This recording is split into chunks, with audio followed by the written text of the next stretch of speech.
Mr. Mayor, we are live. Thank you, Madam Clerk. Good afternoon. I'd like to welcome everyone to today's meeting. I will begin the meeting by reading the land acknowledgement. The Township of Oro-Medonte acknowledges that we are situated on the traditional land of the Anishinaabe people and ancestral territory of the Huron-Wendat. The Anishinaabe include the Odawa, the Ojibwe, and the Potawatomi nations, collectively known as the Three Fires Confederacy. It continues today as the home for diverse Indigenous people, including the historic Métis community in Penetang-Washing. The Anishinaabe people continue to have an enduring relationship with this land, specifically the Chippewas of Rama First Nations, the Chippewa Tri-Council, and the Williams Treaties First Nations. The Huron-Wendat Nation also continues to pay respect and protect their ancestors and heritage on this land. We honor the Indigenous history and culture that has thrived for millennia in this territory, and the treaties that bind us together as partners in the spirit of a shared, sustainable, and prosperous future. We are all treaty people. Our commitment begins with acknowledging the truth so that we can move forward together towards reconciliation. Madam Clerk, may we have a motion to adopt the agenda, please? Moved by Lavoie, seconded by Young, be it resolved that the agenda for the council meeting of Wednesday, December 13th, 2023 be received and adopted. All in favor? And that is carried. We have two timed items noted on the agenda today, one at 3 for item 8A, presentation, and 4 for item 8C, deputation. May we have a motion to go past 4 hours if necessary, Madam Clerk? Moved by Young, seconded by Clark. Be it resolved that Rule 14.20A, as per the procedural bylaw number 2023-043, be suspended in order to allow the meeting to proceed past the 4-hour adjournment requirement if necessary. All in favor? That is carried. Does any members of council have any pecuniary interest they'd like to disclose at this time? Councillor Young? Yeah, Mr. Mayor, I have a potential conflict of interest in regards to item 4C. I am familiar, or at least I know the complainant in this matter personally, and as such, I will recuse myself and leave the room, leave the chambers. Thank you very much, Madam Clerk. Is that, you don't have to leave at this point. We'll, thank you very much. And no other pecuniary interest at this point? Seeing none. Madam Clerk, I'm just looking at the agenda. We have 10 minutes before the first timed item. So is there anything we could cover off? We're not going into closed. Or do we? Mr. Mayor, we can go straight into closed. We can go straight into closed now then? Yes. Okay. Okay, so may I have a motion to go into closed, please? Moved by Bard, seconded by Shell. Be it resolved that we do now go into closed at 2:51 p.m. to discuss litigation affecting the Municipality Human Rights Tribunal of Ontario, HRTO file 2022-49060, Human Rights Tribunal of Ontario, HRTO file 2022-49569. Thank you, Madam Clerk. And before we call a vote, CAO Dunn, you request to speak? Thank you, Mr. Mayor. If I could, Councillor Young declared on 4C with the indulgence of council when we move into closed. If we could deal with D, then afford Councillor Young the opportunity to excuse himself and then go back and deal with C. Fair enough. No, that's a great point. Thank you very much. Okay, I'll call the vote to go in closed. All in favor? That is carried, and we'll see everyone in closed. Thank you very much.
Mr. Mayor, we are live.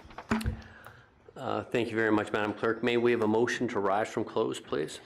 Moved by Shell, seconded by Lavoie. Be it resolved that we do now rise at 3:03 p.m. and report on the closed session items 4C and D. All in favor? That is carried. May we have a motion for item 4C emanating from close, please?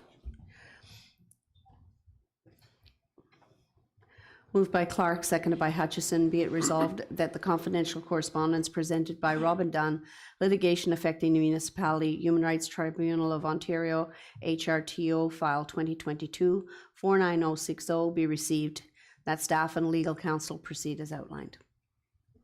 All in favor? That is carried. May we have a motion for item 4D from close, please? Moved by Hutchison, seconded by Shell. Be it resolved that the confidential correspondence presented by Robin Dunn, litigation affecting the municipality, Human Rights Tribunal of Ontario, HRTO file 2022-49569 be received and that staff and legal counsel proceed as outlined. All in favor? That is carried. Okay, may we have a motion for the 4 sets of minutes, please, Madam Clerk? Pardon me, Mr. Mayor. Mr. Mayor, we had a declaration of pecuniary interest, and the councillor inadvertently voted on that matter. Okay, my apologies. So if we can just have a... Can we redo item D? Is that correct? C. C. My apologies. Yes. Okay. Moved by Clark, seconded by Hutchison. Be it resolved that the confidential correspondence presented by Robin Dunn, litigation affecting the municipality, Human Rights Tribunal of Ontario, HRTO, file 2022-49060 be received, that staff and legal counsel proceed as outlined. All in favor? That is carried.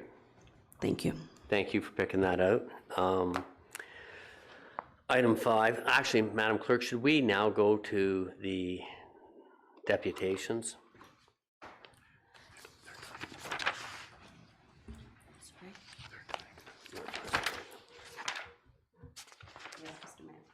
Yes, Mr. Mayor. Okay. So 8A, presentations. The students from the Smith School of Business of Queen's University will be presenting the staff satisfaction survey via Zoom. Are they waiting in the waiting room, Madam Clerk? Yes, Mr. Mayor, they are. And They are actually part of the Zoom right now. okay, thank you. And CEO Dunn, would you like to speak, please? Mr. Mayor, thank you for a brief introduction of the consulting team from Queen's. Members of council will recall an update at the August meeting of council as we commenced the work for our strat planning exercise. A number of members of council flagged the importance of a touch point and not waiting until 2024 regarding staff engagement. And we were so fortunate to be able to partner with Queen's Business School. And today, Mr. Mayor, I'm going to introduce the consulting team of Johnny Wong, Meg Johnstone, Alexa Peterson, Brooklyn Winter, and Evan Marriott. They will be presenting their findings. It is a work in process, Mr. Mayor. And Bishoy Attila is also on the call, the consulting team from Queen's School of Business. And I believe members of council will be exceedingly impressed with the presentation that the consulting team will be putting forward. And Mr. Mayor, at the conclusion, I would like the opportunity just to flag our next steps in conjunction with the consulting team and how we'll move forward as a staff unit early in the new year. Thank you, Mr. Mayor. Thank you very much, Mr. Dunn. Queen's students, welcome. You know, I can't remember everybody's name. I couldn't write them down quick enough the way the CAO covered them, but please proceed when it's convenient for you, please. Awesome. So thank you, everyone. And thank you again, Robin, for a great introduction. Before I begin, I wanted to thank you, Mayor Greenlaw, and members of council for providing us with the opportunity to come today and present the findings of our project that we've been working alongside members of your administration and the township for the last couple of months. So just to delve in, I wanted to begin by highlighting what we're going to be talking about today. We're going to be starting with a little brief intro about us and Smith Business Consulting, followed by a background of the project. We're going to discuss the results of our revised employee satisfaction survey that we've conducted over the last little bit, as well as our recommendations for consideration. So as Robin highlighted, I'm going to be presenting alongside Johnny, Meg, Alexa, and Brooklyn to talk about the findings of our project today. So to begin with a little bit of an introduction to Smith Business Consulting, or SBC. So SBC is Canada's top undergraduate consulting program out of Queen's University. As a student-operated management consulting firm, SBC partners with clients to provide high-impact and high-value solutions designed for immediate implementation. Senior students, such as myself and the team, bring our expertise and knowledge to conquer regional business challenges while simultaneously getting course credits that contribute toward our undergraduate degree. For the purposes of our project with Oro-Medonte, SBC was brought on to expedite the development of a revised staff satisfaction survey, in addition to providing input on the development of Oro-Medonte's 2024 to 2027 strategic plan. And for the purposes of our project, it has been conducted over the course of our fall semester between September and today. To delve in, I guess, transitioning to just our project specifically, and with our problem statement, in our discovery meeting with the administration of Oro-Medonte, we learned that the township is currently dealing with what we called a barbell-shaped workforce, indicating a lack of mid-career talent. We found that this has negatively impacted the township's growth and operational efficiency, as mid-career talent is crucial for innovation, effective team management, and ultimately bridging the gap between junior employees and senior leadership. That is why, for the purposes of our project and its scope, we wanted to focus specifically on employee engagement and talent acquisition, and how can we improve current employee engagement with limited resources and work capacity that we understand that a small township that Oro-Medonte might lack, while also looking at to enhance current talent acquisition practices to again target that newer demographic of talent that I just touched on previously. In order to fulfill this and to develop a comprehensive set of final recommendations, we focused on three research methodologies that included primary research, such as expert calls with human resource professionals, competitor interviews, such as benchmarking calls with comparable townships in Ontario. In terms of secondary research, we wanted to analyze industry trends as well as academic research. And as I said previously, and most importantly, the revisement and redevelopment of the employee engagement tool or survey. And we wanted to compare these results to the surveys that the township has completed throughout 2014, 2016, and 2020. And with that, I will hand it off to Meg to highlight our project timeline. Meg? Thanks so much. Meg, I apologize for doing this, but I just want to interrupt you for one moment. Council, just because it's important that we hear the full presentation and be able to entertain questions, I need permission to go beyond the 10-minute deputation timelines for both items today. All in favor? That's carried. My apologies, Meg, and please continue. No worries at all. Looking now at the project timeline, you can see we have followed a very structured approach. So in September, we had our client discovery meeting, and that's when we set our project objectives. And the month of October involved planning and expert calls, which led to our township interviews and tool development by late October. And in November, we received the revised survey and overall garnered 62 responses, which steered our data analysis. And finally, now in December, we've wrapped up our analysis of our findings into today's presentation. I'll now summarize our primary research, which Evan briefly touched on. This involved engaging with a diverse array of experts across public companies, municipal governance, and academia to ensure a broad spectrum of perspectives. So some of our key stakeholders were Anjali Lorenz, who is Vice President of People and Culture at TELUS Health, David Mignot, who is Director of Human Resources of the Faculty of Arts and Sciences at Queen's University, and Christine Coulter, who is the Assistant Dean Adjunct Lecturer at the Smith School of Business at Queen's University. And these interviewees provided invaluable insights into the multifaceted aspect of our project, which enriched our final analysis and our overall recommendations. Additionally, our methodology included a focused comparison with 3 neighboring townships in Southern Ontario, and these townships were selected due to their resemblance to Oro-Medonte in demographic, income, and population profiles. And we found this benchmarking exercise provided a crucial lens to understand our township standing in relation to comparable regions, which ultimately, again, guided our recommendations. And so now passing it off to Johnny to go over our secondary research and analysis. Thanks, Meg. So adding to our research approach, we also explored secondary research from renowned sources such as McKinsey & Company, Forbes, Human Resource Council, and others, which gave us a really solid foundation in the latest theories and practices in strategic human resource management. This knowledge was pivotal in framing our findings and recommendations, which you'll all have a chance to see later on today. We also leveraged the Ontario Public Service, which is known as OPS, and their Employee Experience Survey as a benchmark for Oro-Medonte's Staff Satisfaction Survey to provide a contextual backdrop for our analysis. And through that, we honed in on 4 critical areas in the OPS survey. To illustrate what this means in practice, on the chart in the bottom right, 3 themes we assessed the township on were say, stay, and strive. These themes were benchmarked against the OPS, and we see that the township of Oro-Medonte, by and large, tends to exceed such benchmarks. I'll now pass it on to Brooke, who will provide more context behind the results of our satisfaction survey.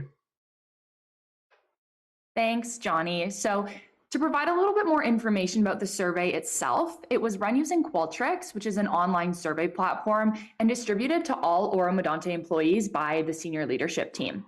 As Meg mentioned, we collected 62 responses over a response period of 9 business days. So more specifically, that was from November 7th, and the survey closed on November 17th. Looking specifically at the profiles of respondents, we thought that this would be beneficial to share to really give a good picture of where our data is coming from. So looking first at age, you'll see that there's a very strong representation of different age ranges. More specifically, 34% of respondents were 45 to 54 years old. In terms of position, again, a very good representation across different organizational levels. And we see the biggest chunk of respondents was bargaining unit members at 48% of the total. And finally, on this page, looking at department, just wanted to call out the other bucket comprises fire and emergency services, HR, as well as a few respondents that clicked the other option, but didn't actually detail what their other department meant. Here, we had the majority of responses at 42% from operations and community services. So flipping next to the other 2 aspects of these respondents' profiles, looking at tenure, this again highlights that Oro-Medonte does have that mix of newer hires as well as established employees. And more specifically, we see that 53% of respondents have worked at the township for less than 5 years. So we were able to collect really valuable information there about the talent acquisition and the onboarding process. And finally, looking at equity, diversity, inclusion, and indigeneity, which we're going to refer to as EDI plus I throughout the rest of the presentation, we added questions relating to things like gender identity, identification as a visible minority, indigeneity, etc. to the survey, and wanted to specifically highlight gender identity and the results there. So we see that for our respondents, there was a fairly even split in terms of the gender that they identified with. So before I pass it back to Johnny to cover the specific results, I did want to briefly introduce what the survey investigated. So when we came onto this project, we had a survey from 2016 that was also run in 2014. And we did make changes to that survey that were informed by our primary and secondary research, specifically drawing on something called Gallup's Q12. So if you're not familiar with Gallup's Q12, it's a renowned 12-question engagement survey that's run by Gallup, which is a global analytics and advisory firm. From there, the key changes that we made included the addition of a section related to talent acquisition, the aforementioned self-identification questions, as well as themes related to job design, compensation, relationships with colleagues, belonging, as well as adding remote work and different wellness programs to the theme of well-being from 2016. Other themes that were touched on in the survey included autonomy, goal setting, communication, feedback, learning and development, and leadership, among others. So with that being said, I will pass it back over to Johnny. Thanks, Brooke, for that really comprehensive overview of our survey. So now to examine overall trends that we collected from the satisfaction survey. This slide here details areas where the township scored higher than 75% on average, which we identify here as strengths. To provide more context on the scoring system, respondents were asked to rate questions on a scale of 1 to 5, 5 being the highest score, and then we took the mean score of each question in the survey to devise these final results. And so the first notable strength is staff camaraderie, with an 81% satisfaction rate in relationships. This reflects a workplace where strong team dynamics are not just encouraged, but are rather the norm. Qualitative feedback also illustrates that employees are willing to step in and help out others during times of need, which indicates a robust culture of mutual support and collaboration. Another significant strength lies in the meaningfulness of work, scoring 83.7%. The employees of the township of Oro-Medonte are clearly driven by a sense of purpose, feeling that their efforts have a tangible impact on the community's daily life, which is a powerful motivator for engagement. Finally here, the third strength is work-life balance, with a satisfaction score of 77.9% in well-being. The township's response to providing flexible working options, particularly during the pandemic, has been highly effective and appreciated by employees. This flexibility is a critical aspect of modern employment, and Oro-Medonte should double down on this attribute of being a responsive and caring employer to continue attracting talent in the long run. Moving on to the next slide here, areas classified as status quo, scoring between 70% and 75%, show positive results, but there's also room for improvement. Firstly, learning and development received a 73.7% score, suggesting a well-regarded but improvable environment for professional growth. Secondly, job design at 74.7% indicates employees generally feel that their skills are well utilized, though further optimization may be beneficial to ensure that all positions allow employees to leverage their skills and talents fully. Finally, pride in the township and motivation to exceed job requirements scored 71.5% and 73.5% respectively, which are strong and higher than the OPS benchmark. But they still present an opportunity for further enhancement to really just elevate the employee engagement experience. In the next slide here, we delve into the areas where the township has room for improvement, according to the 2023 results that we received. These are critical points that, if addressed, could lead to significant advancements in employee satisfaction and organizational efficiency. The survey indicates that some employees feel undervalued and report sentiments of being underpaid, with scores of 68.7% for recognition and 68.5% for compensation. This highlights an opportunity for the township to reevaluate its recognition programs and compensation structures to ensure they reflect the value and contributions of its workforce. Secondly, with a score of 59.7%, cross-departmental communication is another area of opportunity. So while overall communication at large is strong, particularly intra-department communication, an opportunity remains in inter-department communication. Improving consistency in communication channels and practices will enhance collaboration and efficiency across the township's various departments.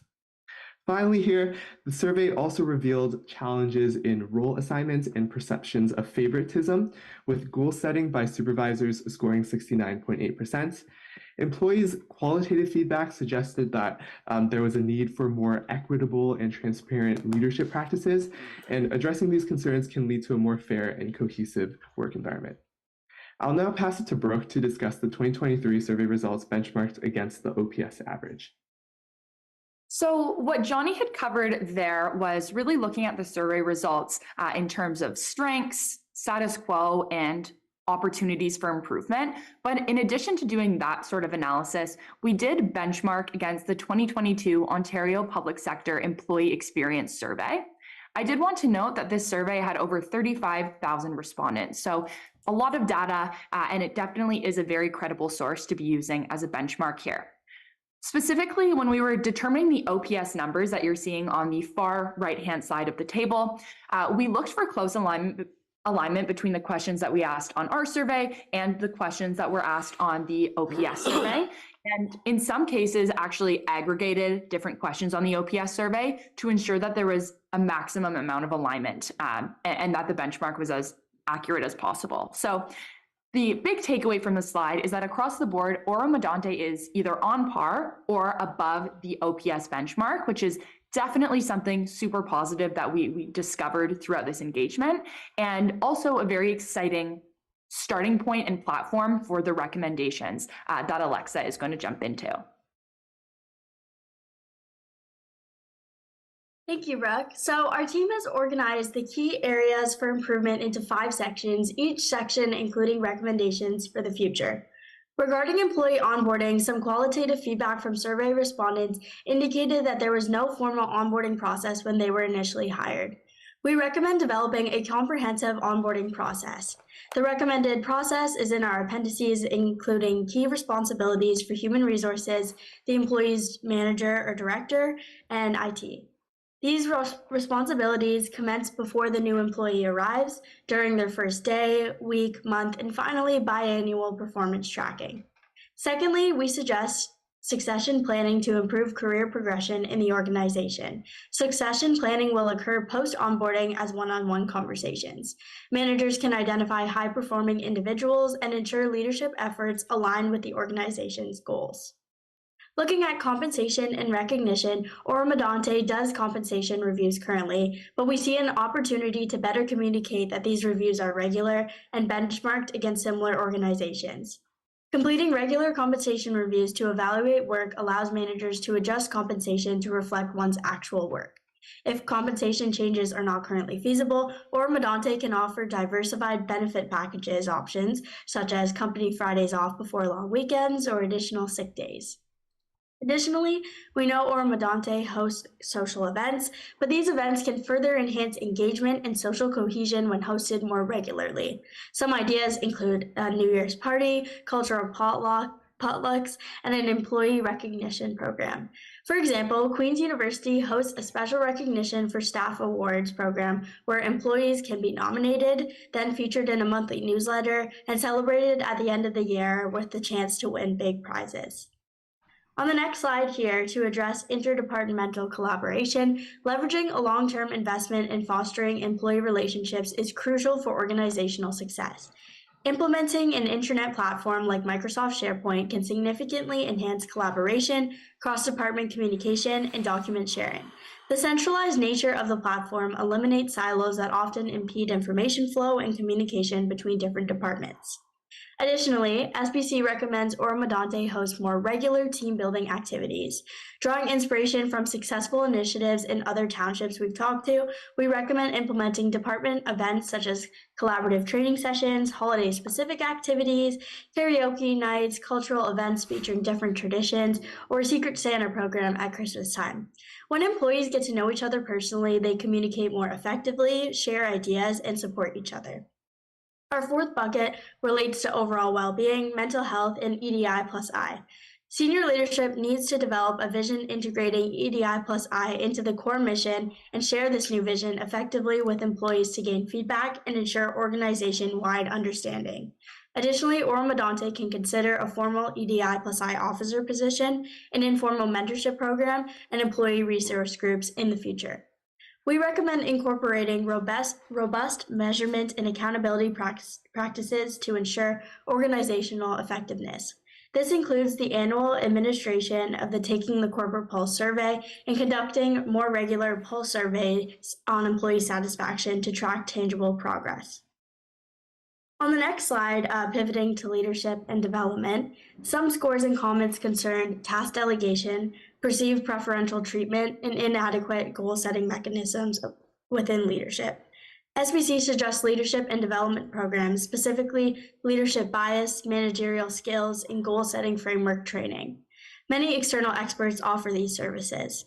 Post-training, a check-in pulse survey can help report employees' comments on their leaders' behavior and track improvement in progress. Finally, we recommend adopting a leadership practice inspired by a neighboring township, where the CAO engages in informal coffee sessions with employees who do not directly work with them. This initiative fosters relationships, encourages open communication, and helps the CAO to understand individual goals. Creating a comfortable space for employees strengthens personal connections and contributes to a collective effort to enhance the perception of leadership through collaborative engagement. So that wraps up our recommendations, and I'll pass it to Evan to close out our presentation. Yeah, for sure. So thank you, Alexa. And again, on behalf of the SBC team, I wanted to thank Mayor Greenlaw and council members for providing us with the opportunity to present today. We are tremendously happy with how this project has progressed over the last 4 months, and we are excited to see where it goes in the future. I also wanted to say a special thank you to Robin, Donna, Tamara, and Jenny for all of your help and guidance over the last 4 months. I think we can all argue that this project would not have been as successful without you. And again, we just want to say thank you for that. Into the new year, a couple of us will be working on finalizing the final report of the project, as well as some other small details that we wanted to get to you. And we hope that these will be completed early on and we can get those over to you. And I guess just to end off, we are happy to take any questions. Well, thank you very much, and that's an amazing job. You did a great work. I would like to open the floor now for discussions and comments by members of council. Councillor Hutchison. Thank you, Mayor Greenlaw, through you. I note 62 responses. Do we know what the percentage participation for the entire employee base is? And actually, it's a two-part question. And then what was the engagement process to increase participation? Thank you. Yeah, thank you so much for that question. And if anyone else on the team wants to jump in as well after I provide an answer. So we did have 62 responses. Did just want to note that that's up from previous years, where in 2016, I believe it was at 58 responses. So we definitely were happy with that. And from our conversations with Robin and the rest of the team, know that you're at Oro-Medonte sitting around 100 employees, so about a 62% response rate there. And in terms of the engagement, first, I know that Robin sent out a message just detailing to the employees, the rationale behind the survey and some details about timelines. It was then emailed out to everyone, and they received a follow-up reminder email near the end of the survey response period to increase the number of responses we were getting.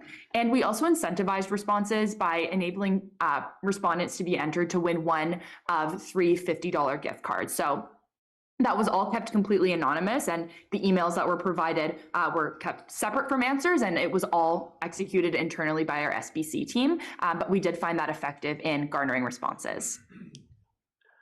Supplemental, Councillor Hutchison. Supplementary through you, Mayor Greenlaw. Thank you for that. So 62%, do we know how that compares to other surveys done for other municipalities, or would you have that information? And where I'm coming from here is in my experience, there was always a push to try and have 100% participation so that we have the most accurate data possible.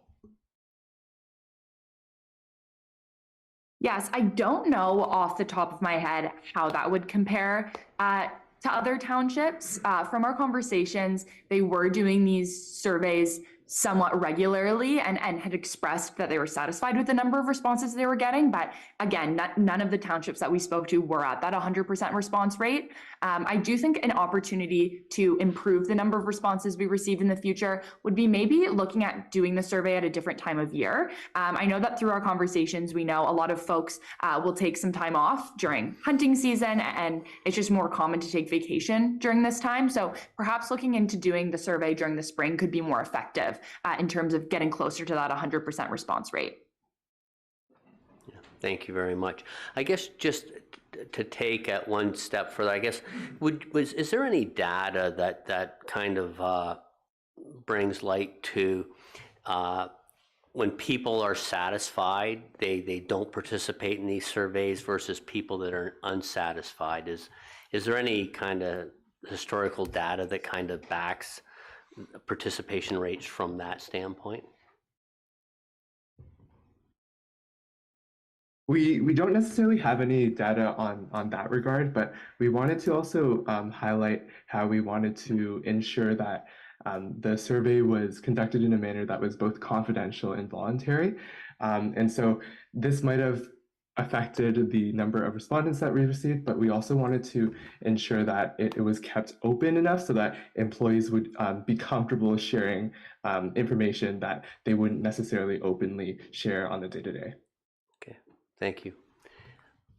And maybe just to build on that a little bit more, I know typically research does show that the individuals that are more inclined to answer the survey are going to be individuals that are either super unsatisfied or like super satisfied and have glowing reviews. That is typically how it works when you're giving surveys. That being said, we were very careful, to look at sample sizes, et cetera, see if anything was very much an outlier, and make sure that we are looking at everything holistically to really get that true shot and that true lens of what the workforce was feeling. Perfect, thank you. Yeah, for example, we also excluded data from groups of less than 4 individuals. And so, for example, some departments did not have as many individuals in the department. And so we omitted their responses just to ensure that there wasn't any information that could kind of indicate one individual specifically on who was responding, for example. Okay, thank you. Councillor Hutchison, I see your card's still up. Sorry, my last one. More of a comment, just actually, Mayor Greenlaw, to your question, and in my experience as well, is first of all, I'm glad to see more participants took part this time than the previous survey. But I think also what can impact participation is there needs to be a belief that there will be next steps and follow up on the findings. And I'm very confident that with this data that we're going to be able to have a solid follow up and execute on a plan on this afterwards. So thank you. Perfect. I agree. Councillor Young, you have a question? Yeah, thank you, Mayor Greenlaw. Just one question here. You mentioned or made reference to two other townships, similar townships. Specifically, what 2 townships were they?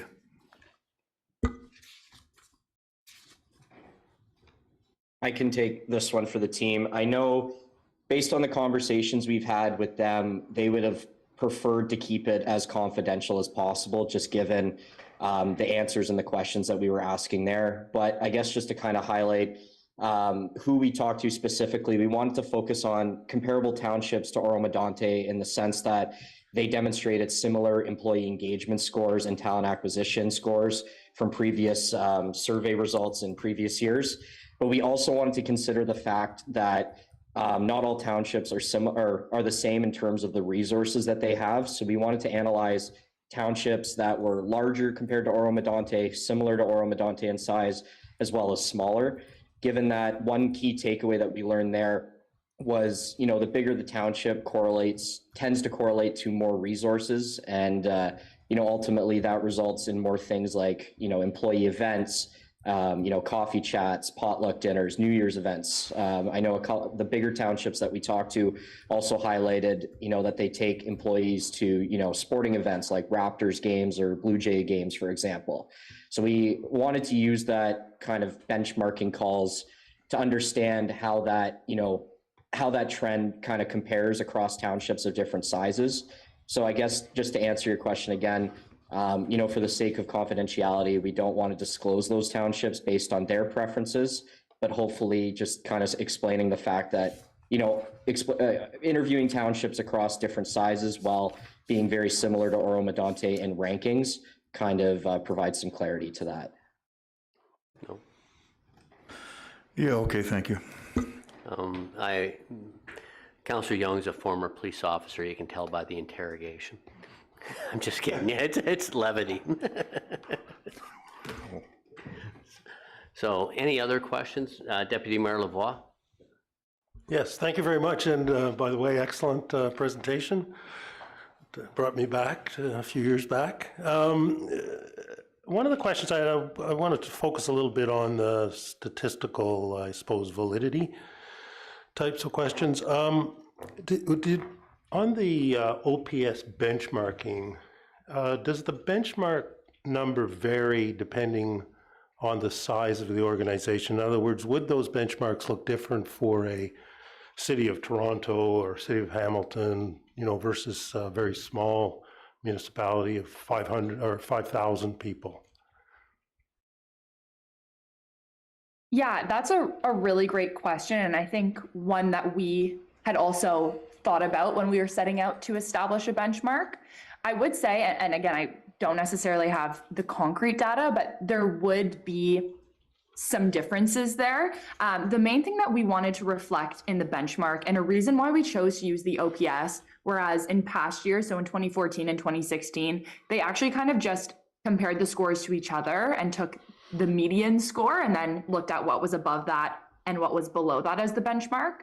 We chose to use the OPS just because we recognize that certain themes will almost always have a lower score. For example, people on average tend to be less satisfied with their compensation than they would be, for example, with the individuals that they're working with and their relationships with their colleagues. So that was the rationale behind using the OPS. And again, the reason why we chose to use it is because it is looking at government and the public sector. So we felt that that was the most reflective we could get, whereas the specific information, for example, surveys done by other townships weren't as readily available, which is why we chose to use kind of the broader, more aggregated numbers. Okay, thank you very much. Need a supplemental? Yes, please. Thank you. Did you find that the respondents, the 62, matched the distribution? So let's, for example, if you took the distribution of the ages, did we get the same percentage of people responding in each of those groups, if you will, if you had paired them out into, the age groups, I guess, that you did pair them out into? Sorry, are you referencing in relation to the OPS and if there was similarity there in distributions? No. I think early on there were sort of those ring charts, or yes, and you indicated how many people you had responding from different age groups. So let's say one age group, and I don't know whether that's the question or not, the case or not, but let's say one age group was 20 to 30 age. Did we get 62% of the people in that group responding, or did we get a whole lot of respondents out of the people my age and very little out of the younger people, the way people kind of vote? Yes. Yeah. So I would say that our responses definitely did align, for example, like with what we had been told by senior leadership about the different demographics of the workforce. However, we didn't necessarily have the specific numbers of the breakdown of employees within Oro-Medonte. So thank you for bringing this up. I think as we continue to work with the senior leadership team, this is definitely something that will validate. I will, for example, though, comment on, for example, the department level. We did see that we were getting more of those responses from the bigger departments and then less from the smaller ones in terms of that percentage wise. Thank you very much. That would be helpful to know. And I guess the only, if I might have one more. Yeah, please go ahead. I thought it occurs to me, because I came from organizations where we used a lot of summer students because we had a lot of summertime vacation. I wondered whether, based on getting an understanding of that group of people that we hire in the summer, whether it would be useful. And I suppose it's only useful if there are enough of them. And I suppose the first question is to staff, which is how many students do we normally hire in the summer, and maybe a satisfaction survey with them would be of some use. Deputy Mayor, thank you very much for the question. The data that was shared with the consulting team did not include that data from our summer cohort, and we exercised this program after they departed back to college and university, number one. Number two, you raise a good point with respect to the opportunity for a touch point, a broader exit opportunity for the young people that serve the community. Certainly that would be a takeaway. We've captured that, Deputy Mayor. That data, that opportunity was not afforded in this cycle. Pardon me, Deputy, however, our contract personnel that augment our full-time workforce were included and did reply to the survey. I don't know how many, but they were afforded that opportunity. And lastly, if I could, Deputy Mayor, back to the push, not only the formal push for contribution in filling out the survey, but from a departmental perspective, I know that it was talked up on a number of occasions during that survey window to encourage individuals to participate in the opportunity to have their voice heard. And thank you very much. And I just want to reiterate my thanks to you all. It's a very well done report with very sophisticated analytics. And once again, thank you. And I'm very hopeful that we'll be able to make excellent use of this. Thank you, Deputy Mayor Lavoie. Any further questions from members of council at this time? Seeing none, just to reiterate comments from my colleagues, Alexa, Meg, Johnny, Brooklyn, and Evan, thank you very much. An amazing report. I think that it will definitely help our township moving forward. And I want to wish you and your families all the best over the Christmas holidays and safe. I hope you have a safe break and all the best in the new year. And hopefully exams are almost over for you. So. Thank you so much. Thank you. You're welcome. And CAO done. Mr. Mayor, on behalf of the senior leadership team that helped move this along, an acknowledgement to the consulting group from Queens. Thank you. Our journey is not quite finished, though, ladies, gentlemen. We still have some work to do, not only with the consulting team, but from a leadership perspective as we move into the new year. It go back, Councillor Hutchin, to your question about great. We're going to have a touch point. We're going to have some areas that we need to focus on. The expectation in January is not only with the summary report coming from Queens, that SMT will then map out and share with staff and council our roadmap that will align, I believe, to advance the next item of business that you're going to be dealing with, because the strat plan is just a roadmap. You won't get there without the talent and the resources to be able to make sure that we execute on that. Just a thank you to the team from Queens. No. Yes, no, thank you very much, CAO Dunn. And Madam Clerk, may we have a motion for this item, please?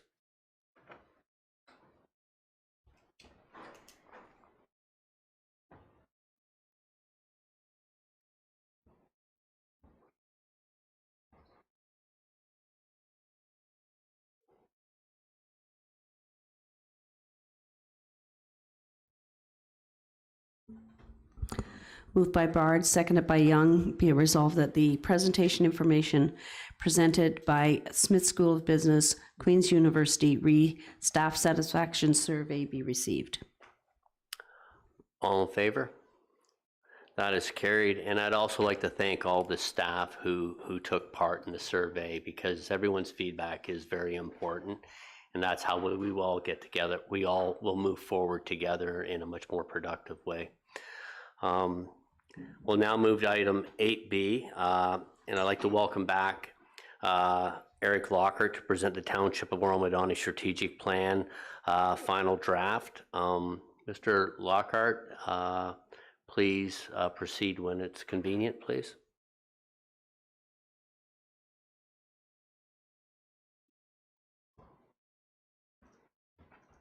You're on mute.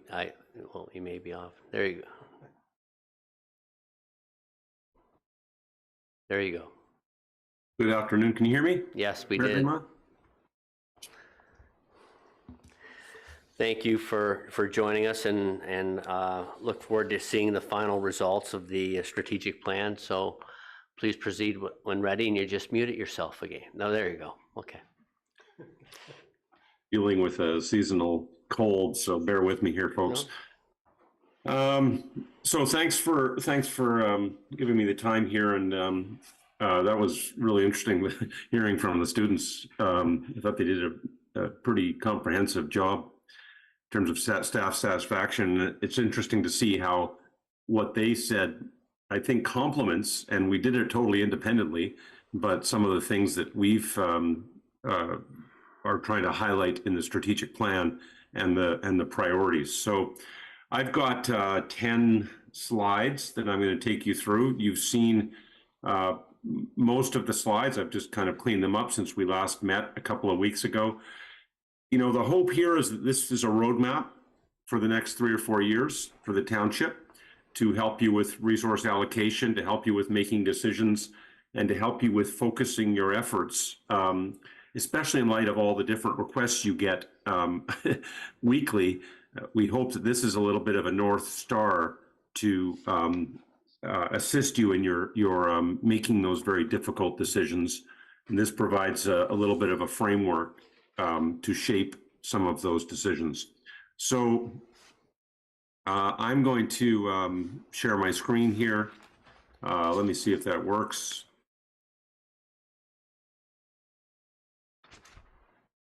You see that okay? Yes. Thank you.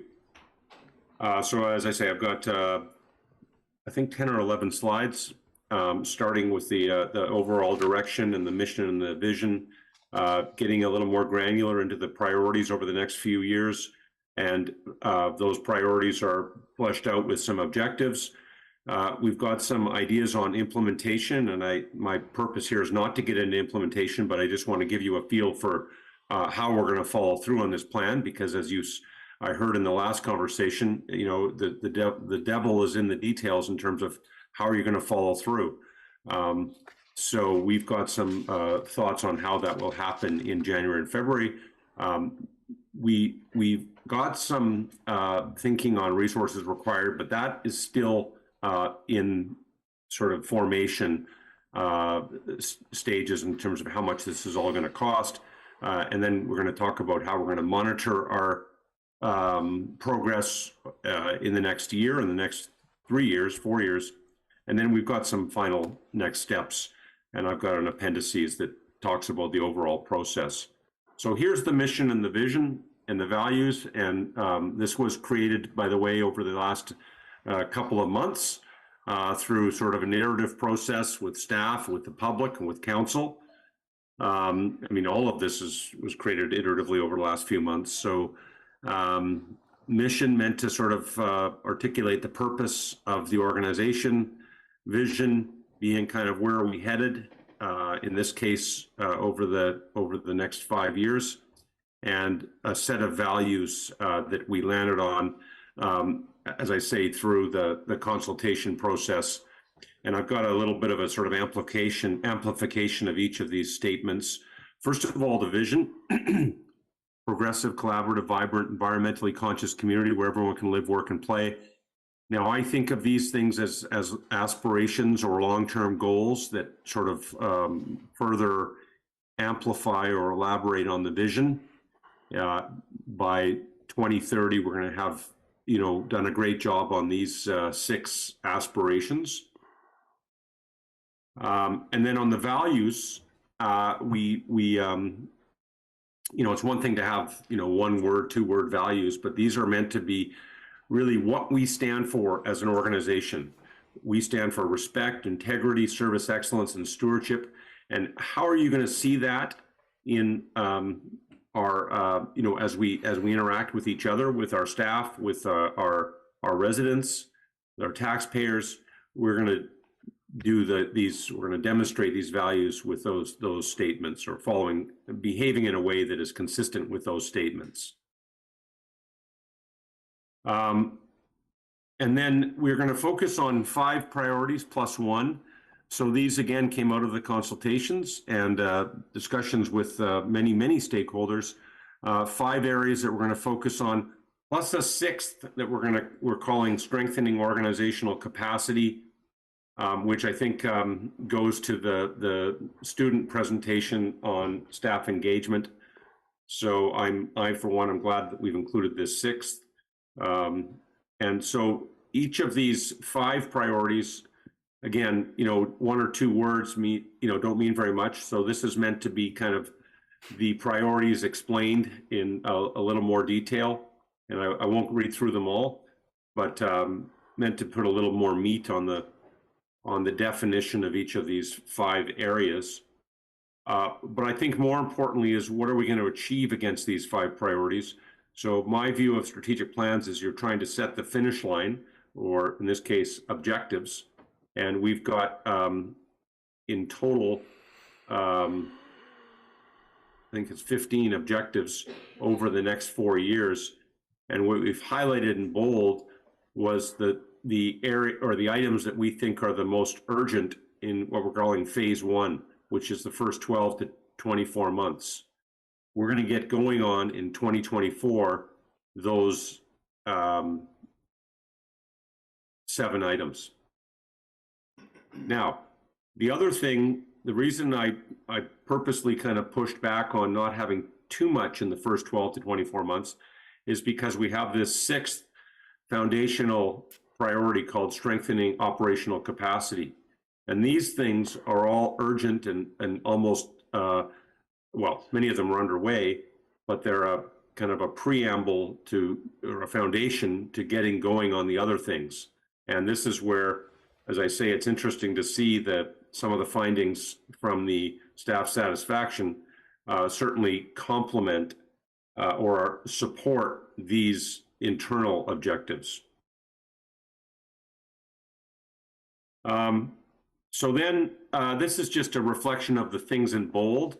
So it paints a picture of a pretty busy next 12 to 24 months. I think it's in total about 14 or so, or 13 things that we need to accomplish or make significant progress on in phase 1 of the strategic plan. So I've just copied and pasted those things in bold. That's where I got these. And it actually has at least one objective from each of our 5 priority areas. Okay, sorry to go back and forth here. So how are we going to make this happen? So the idea would be that once this plan is approved, we would assign a priority to either a department or a champion, and they would then develop the detailed action plans for each of the objectives. And in fact, some of the action plans are already in formulation, but they would do that action planning and sequencing and then more detailed resourcing. Now I'm going to talk a little bit about performance measures, so I'll just skip that. And, obviously, now the implementation is, where a lot of strategic plans fail. So the idea would be to have, a fairly deliberate process to develop these action plans. And then each of the departmental or individual champions would report to the CAO on a quarterly basis on progress. I don't want to bury them with reporting requirements. That being said, they will be expected to highlight progress or variance against progress at least quarterly. Resources required. So this isn't going to come for free.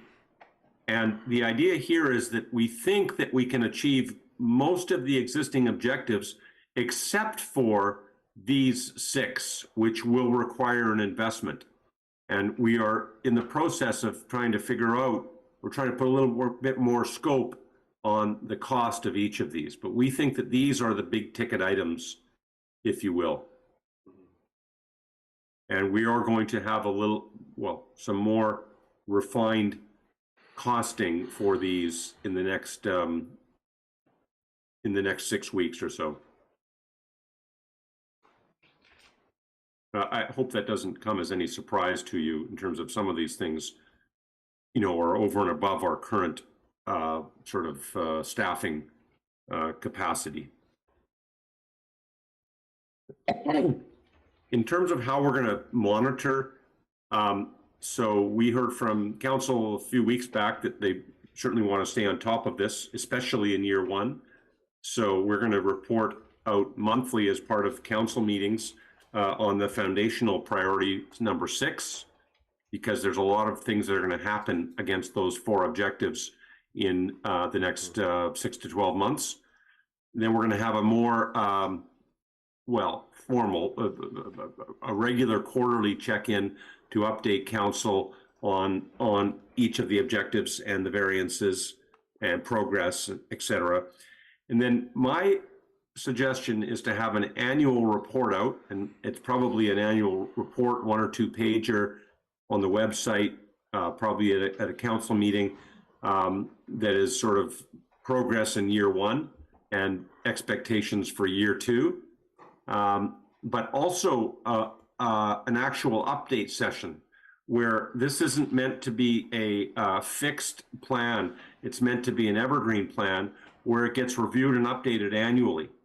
So that would happen probably in January 2025, where we'd, and I've got a process to do that, or at least I'll share a template to do that, where review priority or progress against the objectives in year 1, how has the world changed, and what is our focus in year 2, and will it change vis-a-vis the initial roadmap.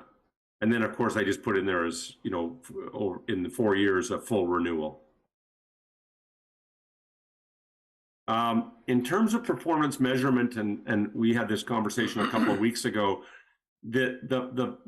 at the very least, we're going to obviously monitor progress, and I think I've said that, against our objectives. And at departmental level, we'll obviously continue to use our project reporting. But if council feels like it's worthwhile, we could look at a more sort of dashboard type approach where we have 4 or 5 key performance indicators that measure kind of overall wins, losses, goals against, or whatever the higher level dashboard scorecard reporting would be. Now that, and I know you don't want to create a data collection exercise, but we just have to be careful that we're not creating a whole separate person that's dedicated to this type of thing. So that's on the sort of table for your consideration if you're not satisfied with the just monitoring progress against the 15 objectives. So I'm just going to leave that as kind of something to be considered in the new year. In the meantime, this is the format that we're going to be using, objectives and a color coding scheme that is basically on track or needs attention or is at risk or could be stopped. And we're going to try to keep this as clear and simple yet meaningful to you so that you have a sense very clearly on progress or not. And then here's the next steps. As I say, we're going to, this implementation planning in January, assigning of champions, accountabilities, that sort of thing. And then we hope to have a little communications release, and nothing too complicated, but probably an announcement to staff and an announcement on the website that we have a new strategic plan and we're headed in this direction. It includes these priorities, new mission and vision, and so to key audiences being staff, the public, council, I guess, some sort of kickoff. And then what else is there? Oh, just in terms of, excuse me, in terms of just appendix to my report, this is a little bit of a snapshot of the consultation process. And the idea here is, we collected, this plan was created based on consultations in October, November of 2023. And these were the things that were important to those consultation audiences. Now, the idea would be in one of the first things in January 2025 at that update session would be to say, do these feel like they're still the important issues for each of these groups? And if there are new issues and new opportunities and threats or whatever, then that would mean that maybe there's an adjustment required on the plan. And certainly, you know, again, when you renew this plan in 2028, I think it's useful to go back to this snapshot of when the plan was created to say, are these items still relevant to these stakeholders? Maybe there's some new things, maybe they're all the same. And then in terms of this overall process, this has been, you know, a 3-month journey. Started back in August and did some focus group survey, met with council, met with senior management and SMT and DMT, met with staff, did some focus groups with staff. So quite a comprehensive series of discussions went into this process, culminating in what we're talking about here. I have one more slide that's meant to be a little bit of a sort of a summary slide. And that is kind of meant to be what I call a strategy on a page. And I know this is ridiculously small. Can I make this bigger? So what this is meant to be is essentially this presentation. Few omissions, but the mission, the vision, the 5 priorities. Remember, there is a 6th. The 4 values, and then the monitoring program. And I hope Donna was able to print this out because I know this is ridiculously small, but I hope you're able to sort of reference this, you know, and you know, as you go through your decision making and all your meetings in the next months and years, that this is something that you can kind of a quick reference to say, well, wait a second, is this consistent with our roadmap, or is it something that's outside of the scope of the roadmap? So I'll stop talking there and happy to answer any questions or receive any comments through you, your mayor. Thank you very much, Mr. Lockhart. And, you know, a lot of work, but great work over the last 3 to 4 months. And I appreciate all your input and the sessions you ran. Council members, is there any, I'd open the floor at this point for any comments or questions. Deputy Mayor Lavoie.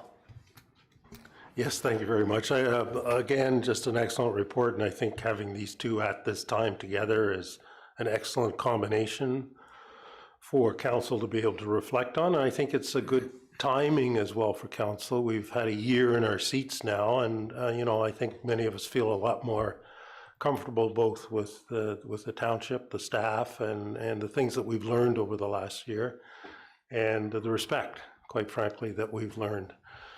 And I do want to just emphasize personally from my own experience that, you know, we've got a couple of great reports, and I've received many great reports costing tens of thousands of dollars in the past, and they've gone on a shelf, and no one's looked at them again. So I'm definitely plan on pursuing the fact that this will get completed, these objectives will be seen, and we will strive as hard as we can in order to get these things to happen. And if there are resources required, I certainly support the adoption of those resources, because you can't have something happen without the resources. But thank you very much, Mr. Lockhart, for all the work. Thank you. Councillor Schell. Yes, thank you, Mayor Greenlaw, through you to Mr. Lockhart. I'm very happy to see this. Thank you very much. Well done, and I hope that we do put it into practice. Any other comments? I concur with everything that's been said, and I agree. You've done your work, Mr. Lockhart, to position us in the best possible way. Now it's up to us to implement and carry the ball forward. I'm very happy of the fact that we added, or you added, helped us with adding the 6th segment to the plan. I think modernization of the information technology systems is imperative to the success of our plan moving forward. Without it, I think everything would fall apart personally, but I commend you once again. Great job done. And CAO Dunn, did you have any other further comments? Mr. Mayor, if I could, on behalf of the senior leadership team, just thank you to Mr. Lockhart for helping us move through this. I would like to double down, Mr. Mayor. We will be, from a senior leadership perspective, addressing not only the previous report in early January from a staff perspective, but also aligning the objectives that need to be actioned. Certainly, it's anticipated in early January that we'll take a first slice on that with an opportunity to be able to come back in Q1 with prior to the budget reconciliation process and identification of shifting or additional resources that will be required to be able to deliver. So we're encouraged with both of these pieces, and I just want to say thank you both to the Queen students and to Mr. Lockhart. They were linked, and they're linked through that sixth objective, Mr. Mayor. The senior leadership team staff are looking forward to being able to see how we're going to move forward on this, just like council and the community is as well. No, thank you. I agree. You've done a great job. You haven't lightened the workload because you've definitely identified that we have a lot of work to do, but at least we've got now a path that is going to set us up for success. So thank you once again. I hope you feel better and shake the cold you have, and I wish you and your family and your students all the best over the Christmas break. Thanks a lot, Mayor. Thank you, Council. And thanks to Robin and Donna and Sean and Jenny and Vanessa in particular for their support over the last few months. Really been great to work with you, and really interesting to hear all the conversation. The Council also, has a way of dealing with issues in a very constructive and frank way, and that's I don't see that in every single council I work with. So it's been a really good experience for me. No, well, thank you, and the feeling's mutual. Okay, so Madam Clerk, may we have a motion for this item, please? Moved by Hutchison, seconded by Bard. Be it resolved that the presentation information presented by Eric Lockhart, Lockhart Facilitation, Smith School of Business, Queen's University, Township of Oro-Medonte, Corporate Strategic Plan 2024 to 2027, final draft be received and endorsed, and that staff proceed with implementation. Thank you. All in favor? And that is carried. So this brings us to item 8C. I'd like to welcome Mr. Jeffrey Campbell to our council chamber, and if you'd like to come to the podium, Jeff is going to give us an update on the Oro Station Automotive Innovation Park. So when you're ready, and welcome. Sure. Yeah, Council, Mayor, thank you for having me. I feel this has been overdue to meet you since you've been here now a year, but I'm here today to give you an update on both the status of the project, but also to give you some insight to what exactly Oro Station is. I know Mayor Greenlaw was part of the original approvals on this one, but for those of you who aren't aware, I thought we could cover that off today. The presentation itself has got quite a bit of information. Some of it was for reading offline, so I'll sort of skip through some of these slides as it relates to Oro-Medonte in the regional context. Sorry, Jeanette, am I just you? Signaling you? Okay. So if you can actually just skip to the third slide. Yeah. So I'm Jeffrey Campbell, president of Oakley Developments and managing partner of Oro Station.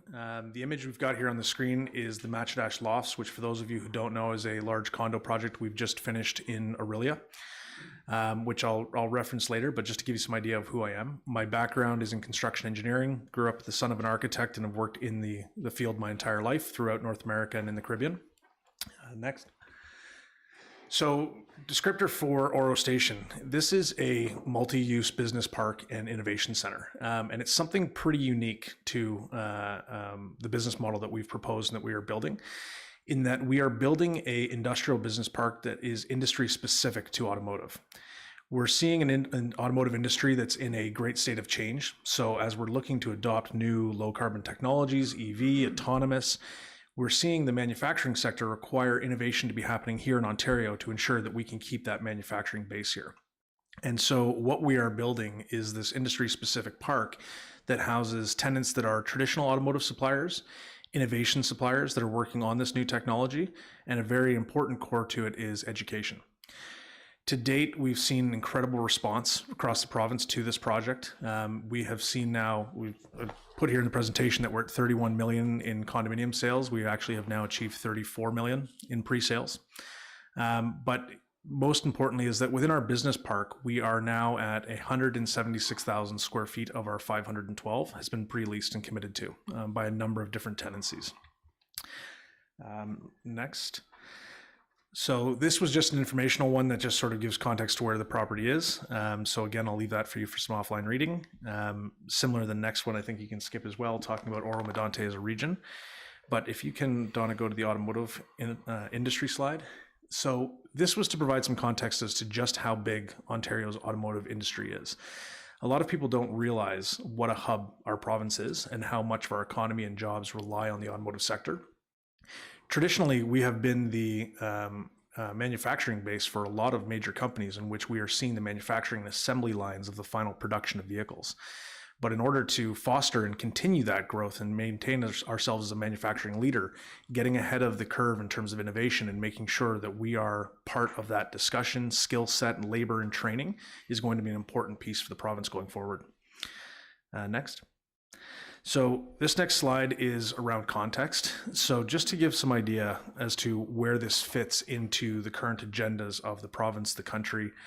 So the site itself was the Lake Simcoe Regional Economic Employment District. So this is a property that was designated as employment land in 2012 under the growth plan, and that was done under the former Liberal government.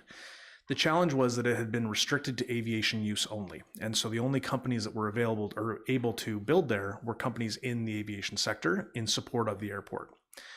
We found that there was very little uptake to that on account of the fact that anyone in aviation needs to be airside. They need to be close to that runway. And so this land sat sort of unused between 2012 until when we got involved to look at how could we re-envision this thing to still meet the goals of growing the airport while supporting the automotive sector. And so just important context in that because it was part of the growth plan, that is why this property has gone through the ministerial zoning order process. So it's unique in that it was not allowed to follow a traditional zoning process. It required the provincial approval to be able to change that designation under the growth plan. However, we did go through the process of coming through Oro-Medonte's council and Simcoe County's council to ensure that we had public input before we approached the province.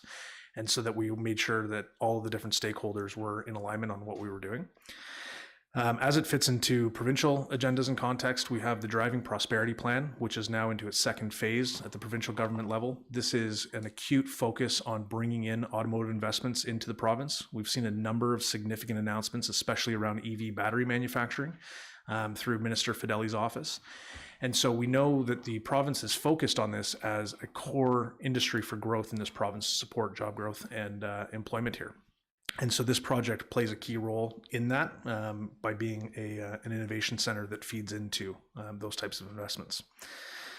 Donna, if you can go to the next. So site-wise, so I thought I'd just throw up this map just to give you guys an idea of the property itself. So we are located directly across from the Lake Simcoe Regional Airport on Line 7. The 212 acres that you see there as the project site is the site that has gone through its zoning approvals and site plan approval.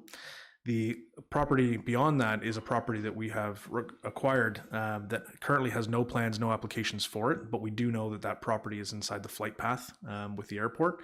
And so we had the opportunity to put that into inventory to potentially look at any future growth, similar to the report just presented by Mr. Lockhart, as we look to strategic plans around employment lands, around growth for the region and what the next 10, 20, 30 years look like in the township.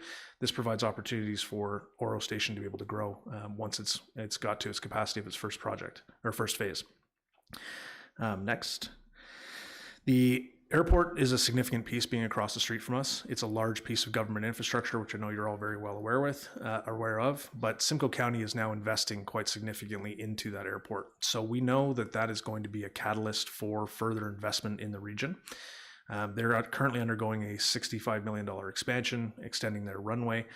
And it makes for good neighbors in the sense that we're complementary uses to one another. So often in development, we find situations where certain projects, like an industrial project directly adjacent to a residential subdivision, can create acrimony between the two different users. But in this case, because we are located with the airport, we support the growth of the airport, they support the growth of us, and becomes a congregation of complementary uses in one location. And so I think that's going to serve a benefit to both sites going forward. Next.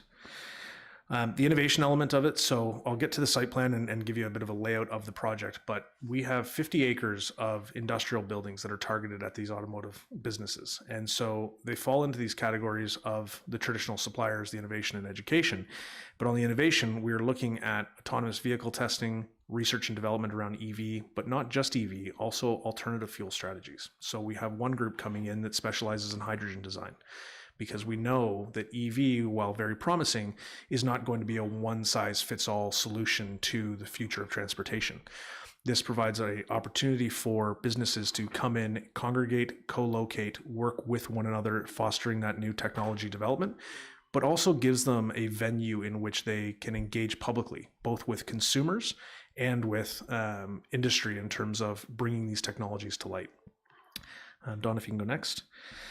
And that's where the constructor's courtyard is a name that we've applied to a certain area of the site, whereby the manufacturers have expressed interest in this new model of marketing these products. So we are seeing a number of different large manufacturers moving to experience centers. And the purpose of those is to be able to showcase their products, their technologies, to be able to aid in the sales process. That's becoming increasingly more important with the rate of change of technology. So over the last 60 years, cars changed incrementally at 1% per year. They might get a new rearview mirror one year, new seatbelts the next.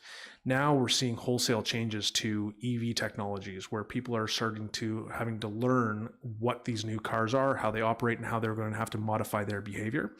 And so by providing engagement opportunities for manufacturers to engage direct with consumers, it increases the adoption of these technologies, because it gives people the tangible experience of seeing, touching, and feeling these new cars as they're looking to move into alternative modes of transportation. Next.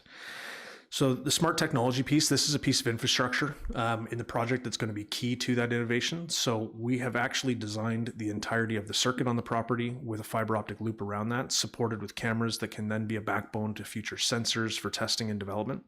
But it's also giving us the opportunity to start exploring intelligent infrastructure. So right now we're looking at the traditional method of we add more roads to be able to accommodate more population. But there are ways in which we can use our existing roads more efficiently, and in doing so, lower our capital costs across multi levels of government. And so we will have the opportunity to be able to test that type of technology in that circuit itself. Next, Donna. On the education front, I think that while people have been looking at the investments around employment in the new EV and low carbon space, one of the key things that's going to be a shortfall is that we have to train a workforce to be able to deal with this. And so currently, students who learn to become mechanics are learning how to change oil, brake pads, traditional internal combustion type activities, but suddenly they need to become de facto electricians to work on EVs.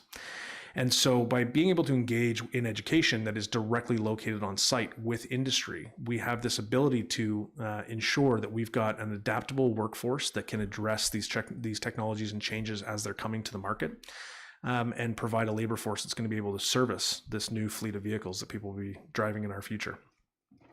The education is not just limited to the automotive training. So there are opportunities through Georgian College in terms of other groups such as hospitality, tourism, entrepreneurship, innovation. But even interestingly is the paramedics program. The Canadian Motorsport Response Team, who are responsible for motorsport safety in Canada, are going to be opening a location on site and providing training and credentialing. And so now the students have the ability to earn an international designation through this property in paramedic training. So there are a multitude of education opportunities that we're exploring with Georgian, and we're really eager to see the college embracing this from a number of different faculties and finding ways to use this as a tool to improve the delivery of their education services to students. And with that, Donna, next is the site plan itself. So this is an aerial view of the 212 acres. obviously, prominently at the center of the property is the 4-kilometer motor circuit. So that is the circuit that was referred to with the fiber optic loops around that. It has been designed to an FIA Grade 3 standard, which is an international safety standard from the governing body of motorsport to ensure that it is a safe circuit for high-speed testing, for high-speed driving. And then on the right side, that's where you see the Innovation Park. So that is the 50 acres, 512,000 square feet of buildings where these different automotive tenancies will be living. The left side are additional industrial spaces that are available for sale. It's an important part in the project because they help to capitalize the opportunities to fund for Georgian College and others. And so that is the area in which we referenced 34 million, in pre-sales. Those are the units there. The majority of those units will be used for private storage. But the benefit of it is that now the tenancies inside that park have on-site clientele. So there are cars that are directly on the property that they are serving, maintaining, working on. And so it becomes an ecosystem in which education is feeding in employees into the tenancies. The private storage on the west side of the property is feeding in clientele in the forms of cars to be serviced. And the result is that all of these different forces working together become a really well-balanced ecosystem in automotive. I've used the comparison for people that if you were to think of this like a ski hill, the track is your ski hill, the west is your chalets, the right is your village. And that village is not just for the businesses, but it's open to the public. So if members of the general public are either coming in as a manufacturer experience event or coming in to have their winter tires changed, there are opportunities for them to be in that park on a daily basis and engaging with these businesses. So it becomes a very dynamic location. Next. So just a sampling of some of these anchor tenancies that will be coming to Oro Station. So obviously prominently at the top is Georgian College, which is our education partner on this project. But other groups such as Policaro Motorsport, a division of Porsche Oakville, will be moving up their race teams from Oro-Medonte or from Oakville to here, where they'll be working on their vehicles on site. eTractive, who are the lead EV designers of Project Aero, which, if you're not familiar, is a Ontario designed built EV platform car. They're moving a new R&D lab up. Scalar Performance is another local Ontario EV company that will be calling Oro their new home. And then Seibelt in the bottom right, I've mentioned CMRT previously, but Seibelt is an Italian manufacturer who is actually opening their first ever factory store here on the property. Next slide. So in terms of partnerships, these are just, again, a sampling of some of the people involved in this project. So Driven International are the circuit architects from the UK. They are regarded as one of the top in the world. So this has been designed with some of the very best and brightest minds in terms of how this track will be used, how it will be modified for that testing and innovation type activities. The FIA and the Sports Development Group, who are the Canadian lead for the FIA's governing body, out of Montreal and out of Paris, France.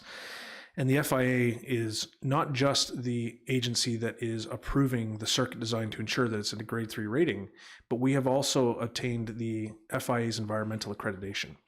So the FIA as a governing body is looking to find ways to reduce the carbon footprint of motorsports around the world. We are now the third facility in the world to receive that designation and the first in North America. And the focus of that is to reduce carbon impact, but we are taking it a step farther in terms of cultivating low carbon activities in the form of those tendencies in terms of that technology development and finding ways to be part of the conversation around ESG and what the future of automotive, both in motorsport, classic cars, and in new technology means. Others are, examples of Hagerty Insurance, Toyo Tires. Toyo has approached us about becoming the official tire supplier of the facility. Hagerty is one of the largest collector car insurers in the world. Both are looking at this as opportunities as a Canadian office location in which they are now working out of here with a presence that's here in Oro-Medonte. Next slide. So in terms of project status, I know these projects are quite large. They can take a long time to get through. But we achieved the zoning in 2019. We then spent 2020, 2021, and 2022 in engineering and working through stakeholder approvals. But we have now achieved draft plan of subdivision approval, including all the relevant stakeholder approvals that go into that. And in 2021, the FIA Grade 3 approval, the Ministry of Environment's environmental compliance approval on our infrastructure work, And in 2022, we received the FIA's environmental accreditation and our phase 1 site plan approval. Next. So in terms of next steps, we are now getting ramped back up into construction to start going at this thing in earnest, where we can start to see built form coming up on the property, which is something I have been eagerly, patiently, and some would say impatiently awaiting. But we are now working on the permit design of the first of the barns on the west side of the property, looking to submit that to township staff early in 2024. The plan there will be that the first building will go up in May of 2024, while the remainder will likely start September through November of 2024. We are also working through, in terms of land servicing, we've been going through the fill import program because the property requires a significant amount of fill to be imported. We are now getting ready to start stripping the topsoil, whereby we remove the material, the existing agricultural material filled with organics, and replace that with the engineered fill that is compacted as a high, dry, stable base to which we start constructing on. So we're into the winter months now, so we'll see more of that work starting up once we get the thaw, but everyone is gearing up for the land servicing to begin. And then I'd say most importantly is phase 2 site plan approval. And the phase 2 site plan approval is for the major services of the 50-acre park. We had broken this up in terms of submissions with the township in order to make sure that it was not too much all at once.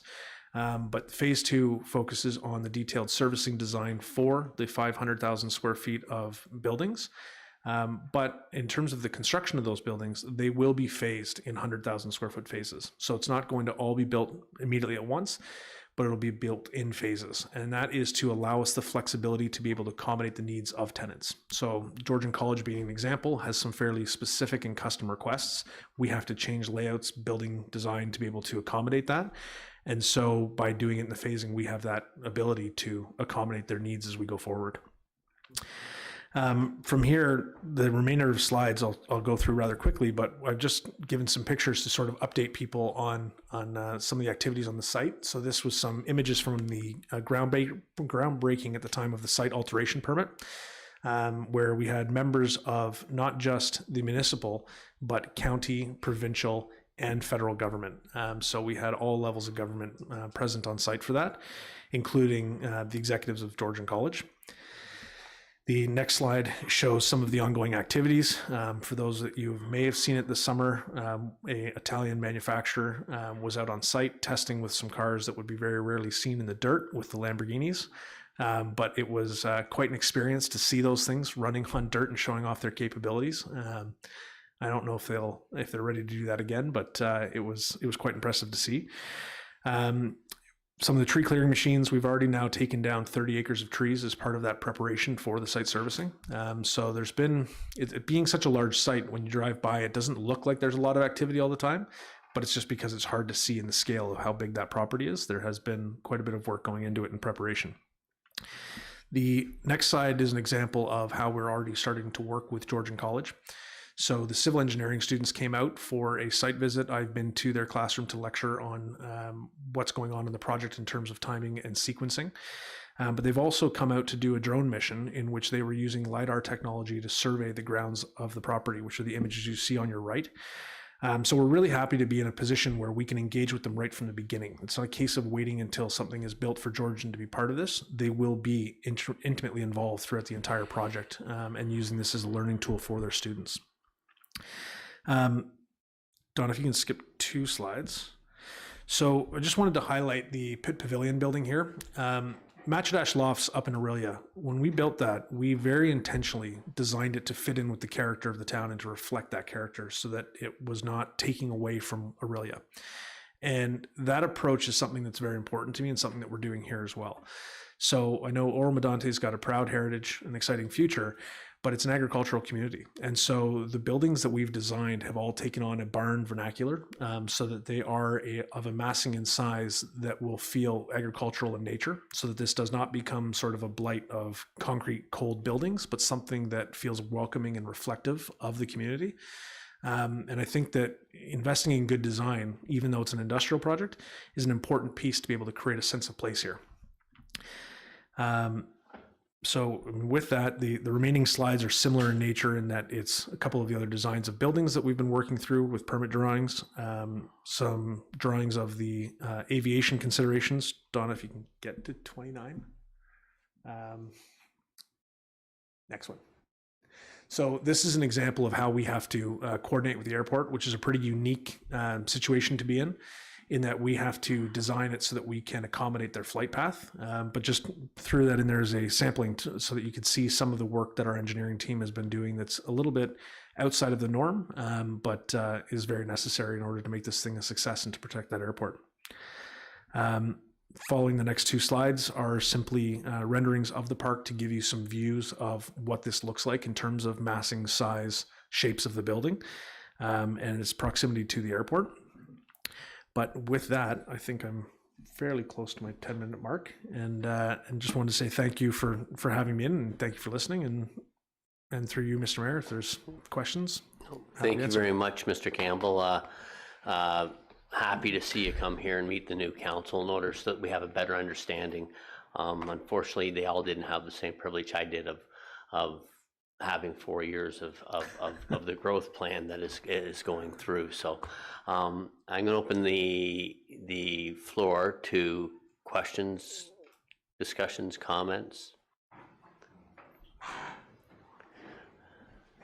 Councillor Young. Thank you, Mayor Greenlaw. Mr. Campbell, is the track itself already laid out? In part. In dirt? Yes. In dirt, so the fiber optic is currently there? Sorry, say that again? The fiber optic is already there, laid beside the track or in the track? No, so the fiber optics have not been laid yet. So the track layout that you see there in dirt now is that we've been removing the topsoil from the surface of the circuit for layout purposes and putting down engineered fill. We have not started into any of the underground services on the track yet. So they will be dug alongside that. Just as a follow-up there. Yeah, please so continue. Those mounds of dirt you see there, that's the exterior dirt, the dirt from other places being piled up there currently? Correct, yes. It's in some cases it's topsoil that's existing, some it's new material.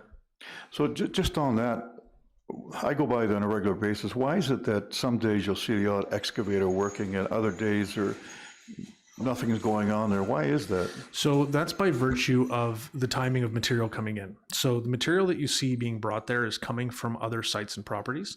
But under our soil management plan, we have to test that material before it leaves the source site, and then we audit it once it arrives here on our site to ensure that it's clean, it's as promised, and it's not contaminated material. But while we are sifting through potential source sites to receive that material from, we run into situations where a site may fail, it gets rejected, and therefore there's no soil coming in for a period of a few weeks until we find another suitable site to be able to bring material here. So we sort of see these start and stop periods based on the availability of material. Yeah, thank you. I just thought you said earlier that the fiber optic was already embedded in the, I guess I misheard you. No, sorry, it's not already embedded into the track itself. It has, however, been run to the property line. So we have 3 junction boxes in our ditches out front with our commercial grade fiber optics already there. The next thing is for us to start running the pipe inside the site and feeding the wires to that and connecting back. You're welcome. Thank you. Any other questions? Deputy Mayor Lavoie. Yes, thank you very much, Mr. Campbell, for that presentation. I guess just in terms of the timing, is there sort of a general schedule that could be available for council and quite frankly, I think the public, because we all get a lot of questions, and I know you're impatient, and I think the public is impatient as well. And I think we are, because we want to see the site get used. Absolutely. For this project. Any comment on that? So we do have a general phasing plan that I can share with council. So through staff, I'll make sure that gets distributed to the council to see. As I mentioned, the project is broken up into phasing so that it is not all built at once and then awaiting full absorption, but allowing that flexibility and modification as we go. There's certainly, I wish that the buildings had already started, but the stakeholder process of approvals after zoning can be quite lengthy in order to be able to ensure the design and what we're doing for our private infrastructure is suitable for the township. But coupled with that, we were met with rising interest rates last year, which, for those of you that know in development, created quite a liquidity problem for developments everywhere. And so what that meant was that we had to revise strategy and ensure that we were working in a way that we could accommodate those new interest rates. And so these are all things that in the grand scheme of the project, we'll look back and say they weren't really an issue, but at the moment, they're always something that you've got to be adaptable to and modify to as we go. But yes, we do have a phasing schedule that I can share so that you can see what the sequencing of events and duration of each of these phases are. Okay, thank you very much. And just one more question. Please continue. Yeah, if you could perhaps bring us up to date on any like soil payments for movement of soil and anything having to do with the Conservation Authority and how that relationship's going and where we stand. Sure. So yeah, it's going well. I mean, we do have an outstanding payment that we owe to the Township of Oro-Medonte on the fill import. That payment was supposed to come from the contractors that were importing the fill. It looks like that's going to fall to us. So we've been trying to work through that, but we will be getting that paid before we make submissions for building permit drawings on these barns. Similarly, with Conservation Authority, we have both a development agreement with them and a compensation agreement with them. And I believe we've got to get up to speed on the compensation piece, but that was part of the financial realignment over the past year as it related to interest rates. But generally, we're in good stead, but working to adapt and get us back to work faster. Thank you very much. And You're I very think welcome. the council is also going to be challenged with interest rates in our upcoming budget retuning. So Unfortunately, it looks like we'll be there with you. Yeah, it looks like it's going to be a pain we're all going to feel, but I Yeah. think the reality is they were low for so long that it's just the new normal and we have to adapt to it. Okay, perfect. Councillor Hutchison. Thank you, through you, Mayor Greenlaw. Thank you very much for the presentation, really informative. I think just in anticipating what the public may be thinking about, you mentioned ESG and ESG reporting. So I know that you're going to be developing fossil fuel alternatives on the site, but you know, how are you going to address to us and the public concern about fuel, noise, and lighting on the site? So in terms of lighting, these were all things that were part of the site plan approval itself, but we are not running a circuit at night. And I know that there was a long-standing concern with people over the Barrie Speedway that it was predominantly run in the evenings and nights. That's not how this circuit's been designed and set up, nor has it been designed as a large-scale event facility. So this is not somewhere that 10,000 people are coming to the site to watch races on the property.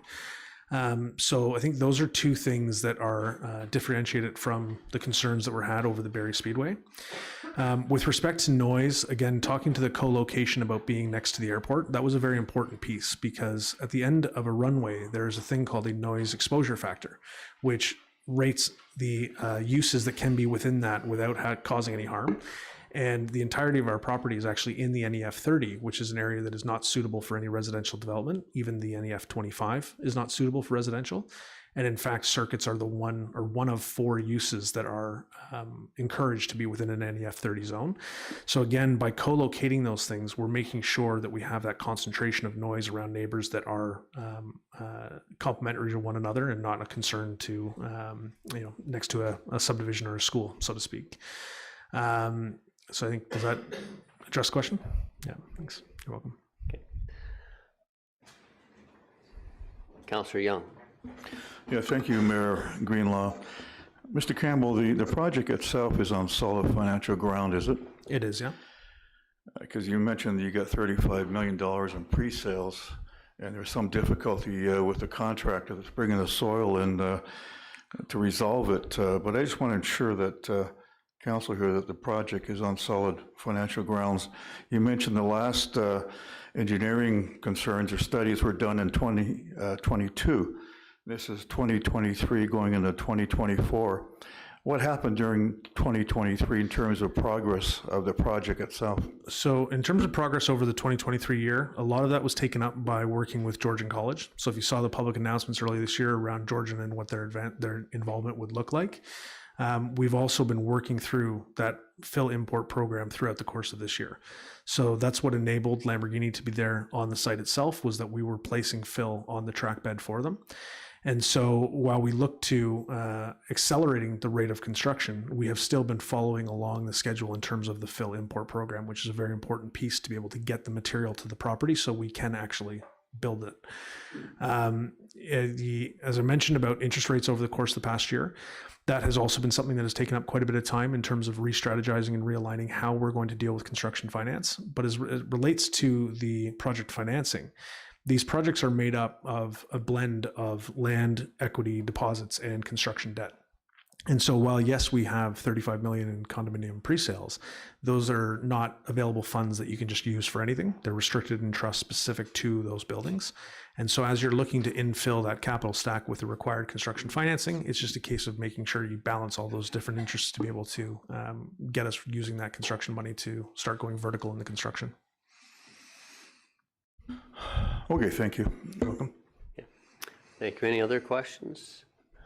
Just a couple of quick things, Jeff.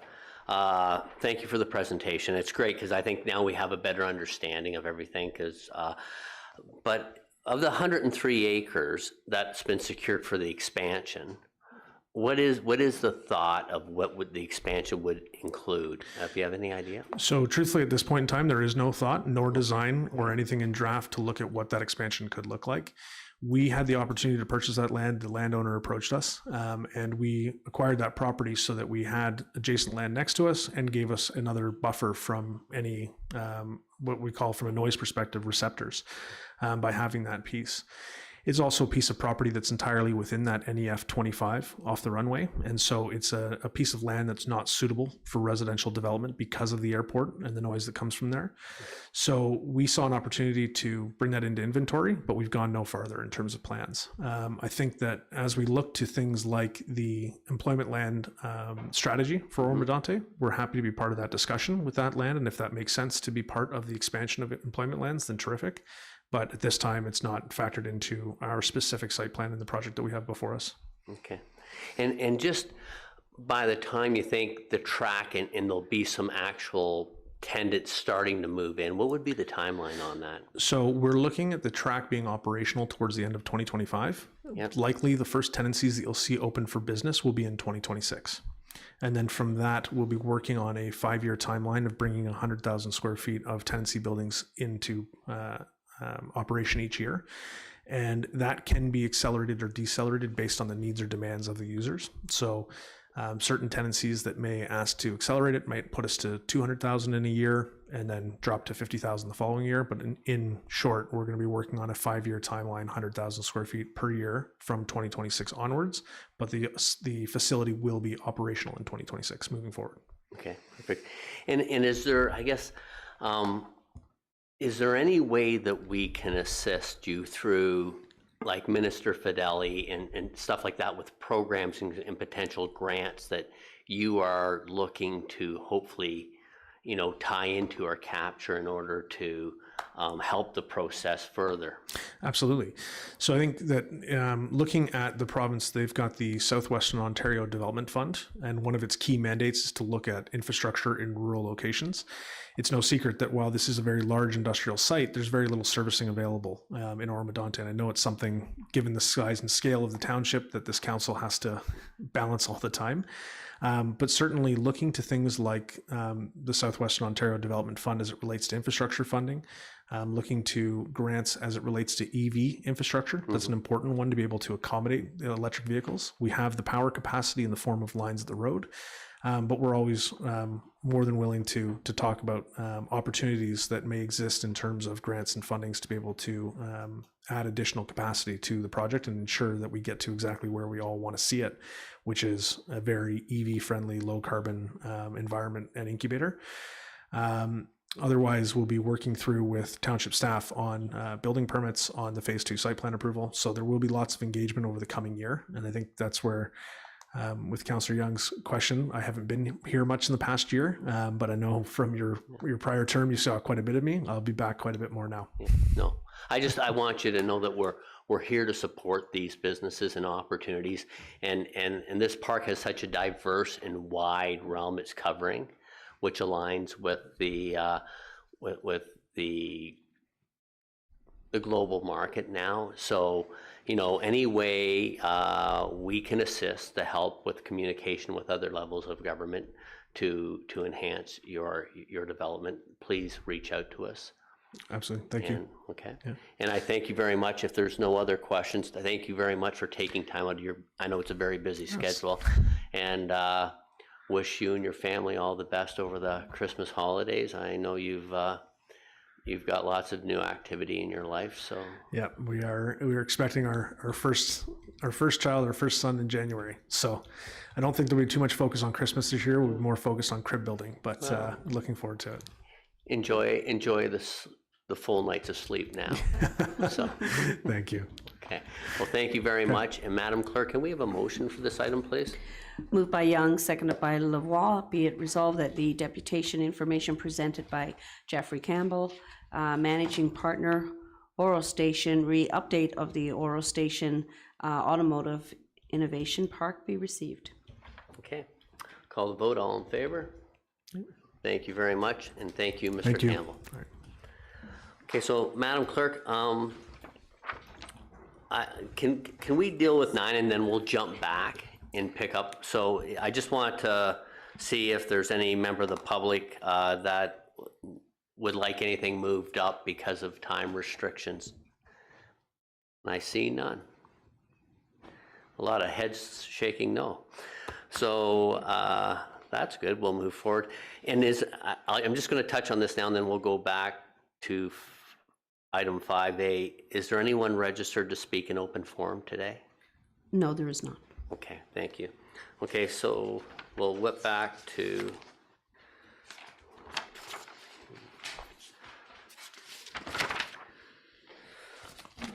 (5A). May we have a motion for the 4 sets of minutes, Madam Clerk?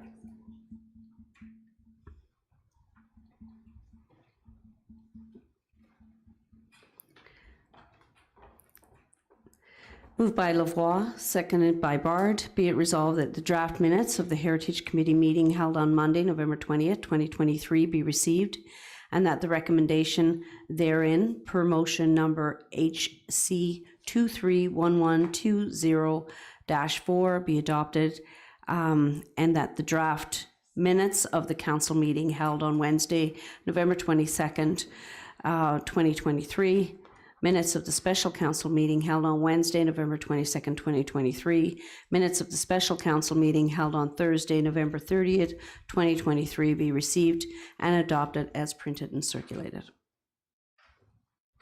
Okay, so the only thing I want to bring for clarity is the in the Heritage Committee request, there is a budget request that would be addressed with at the time of recalibration. So everyone is aware of that, and then Mr. Mayor, go ahead. Ms. McCarroll is present to speak to that item if there are any questions. Okay, so is Catherine, if before we entertain questions, can you just briefly give an overview of the request from the Heritage Committee? Sure, thank you, Mayor Greenlaw. So one of our committee members reached out to a number of the local sign companies to get quotes on cemetery signs. And we received quotes from 3 sign companies, and those quotes were provided to council in the form of a table.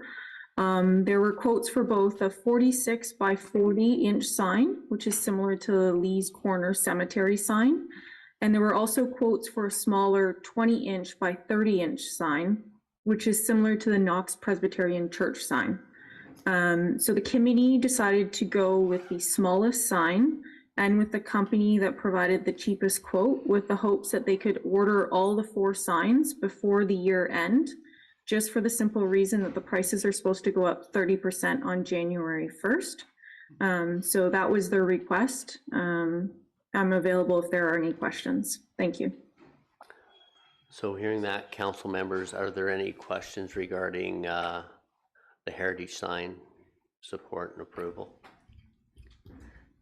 And Mr. Mayor, just one clarification. It is not during budget recalibration, it is before year end. Okay, is everyone fine with that? Okay. as well as there any amendments to the other 3 sets of minutes that need to be identified at this time?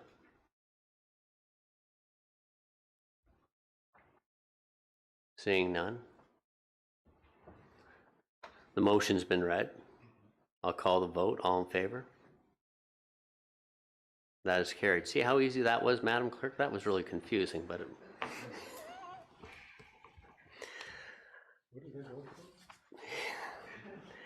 Item number 6, recognitions of achievements. May we have 2 recognitions today? May we have a motion for item 6A, please, Madam Clerk? Moved by Clark, seconded by Bard. Be it resolved that the correspondence dated September 29th, 2023, from the Association of Ontario Road Supervisors, AORS, Carla Musso Garcia, Certified Road Supervisor, intermediate certification be received, and that Carla Musso Garcia, Manager of Operations, be recognized under the mayor's signature. Thank you very much. Congratulations, Carla. I will now open the, you can approach the mic if you would like to give an acceptance speech. You sure? This is like, the floor is yours. Okay, well, thank you very much and congratulations, and I appreciate all the continued education and courses and the value you bring to the township. So I will call the vote. All in favor? That is carried. Now we'll move to the second item of 6B. Could I have the motion, please, Madam Clerk? Moved by Shell, seconded by Lavoie. Be it resolved that the correspondence dated September 29, 2023, from the Association of Ontario Road Supervisors, AORS, Justin Matris, Certified Road Supervisor, senior certification be received. That Justin Matris, Manager of Infrastructure and Capital Projects, be recognized under the mayor's signature. Thank you. And once again, Justin, sitting in the very back row, hiding behind. I'm right in the front row. Oh, no, sorry. Brad was sticking his fingers behind your head there, so I wasn't sure if he was grooming your hair. Would you like to say anything at this point? No, thank you. No. No, I appreciate that. No, not to put you anything on, but congratulations on moving, getting another certificate and all your continuous hard work in the township.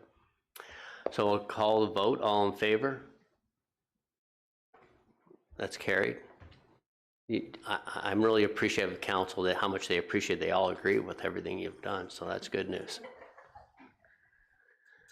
Okay, so Madam Clerk will now move to deputations. We'll move to item 11A, reports of municipal officers for action. May we, we're at 11A. Mr. Mayor, would council like to take a break? Would council like to take a break? That is carried. We will take a, would 10 minutes suffice? Why? Because if I looked at Robert, I'd get trouble. So anyways, we'll take a 10-minute break and reconvene at 5:05, please.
Mr. Mayor, we're live.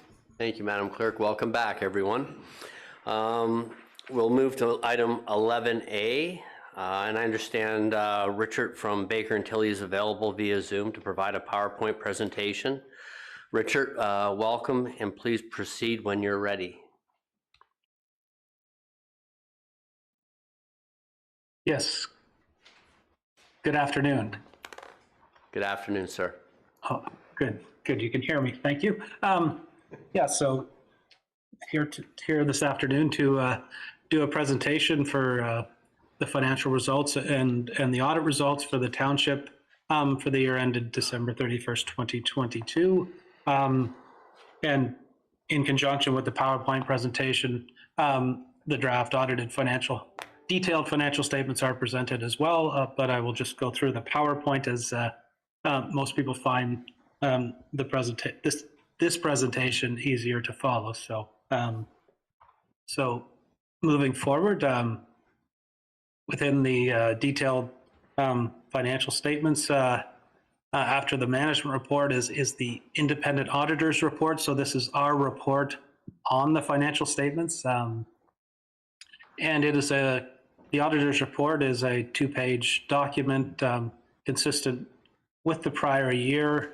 So what we've presented here is the second paragraph, the opinion paragraph, that in our opinion, the accompanying consolidated financial statements present fairly in all material respects the financial position of the Township of Oro-Medonte at December 31st, 2022, and the results of its operations and its cash flows for the year then ended in accordance with Canadian public sector accounting standards.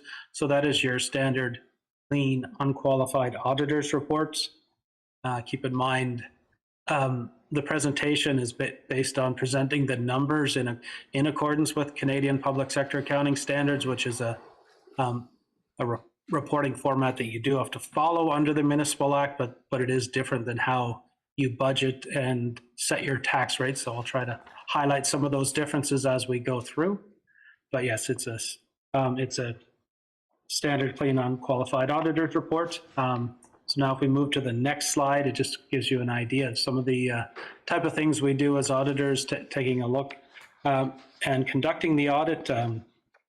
And as well with your organization, we do a lot of substantive testing, both looking at statistical sampling, analytical review, and management estimates, as well as then taking a look at your systems of documentation and internal and related control testing. In 2022 was a year of change as some of your transaction streams were being converted over from the previous financial system to the current one. So that involved some additional work, both looking at 2 different streams for both revenues and disbursements. And as well too, we also take a look at the payroll, and then also analyze journal entries as how things get adjusted. And then moving along to the following slide, the audit is complete after council approval of the financial statements, as well as some signed documents back from management and your law firm. Overall, there were no significant difficulties encountered during the audit. And as I said earlier, the transition from one system for some streams to the other did create some additional work. So we did have to audit 2 sets of streams of transactions, and then as well too, then they all came back into into the old GL, as I would like to call it. As well too, there were no disagreements or difficulties with management, and excellent cooperation from management and staff. Although getting things into a PSAB format did take some time. We did conduct our audit earlier in the middle of April to take a look at all the transaction streams and then analyze your accounting records that were then presented on a tax rate budget.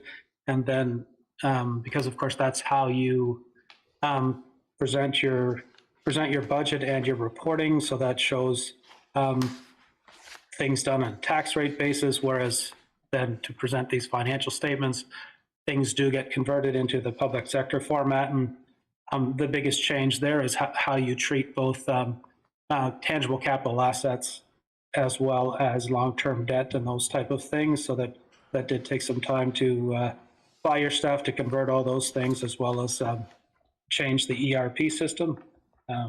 Overall, we did not identify any uncorrected differences. So then when we take a look at the following slide, we're taking a look now at numbers that are actually in these type of tables are presented in the detailed financial statements. So under PSAB, when you look at financial assets, so these are assets that are either cash or will be turned into cash. And you can see there that your total financial assets did go up. Your cash remained down slightly. Your investments were up due to growth. Your trade and other receivables were up mainly due to some HST amounts outstanding that were subsequently paid by the federal government in March of 2023. And then as well too, you have your taxes receivable, the amounts that are owed by your ratepayers, and you can see there over the last 4 years, the amounts have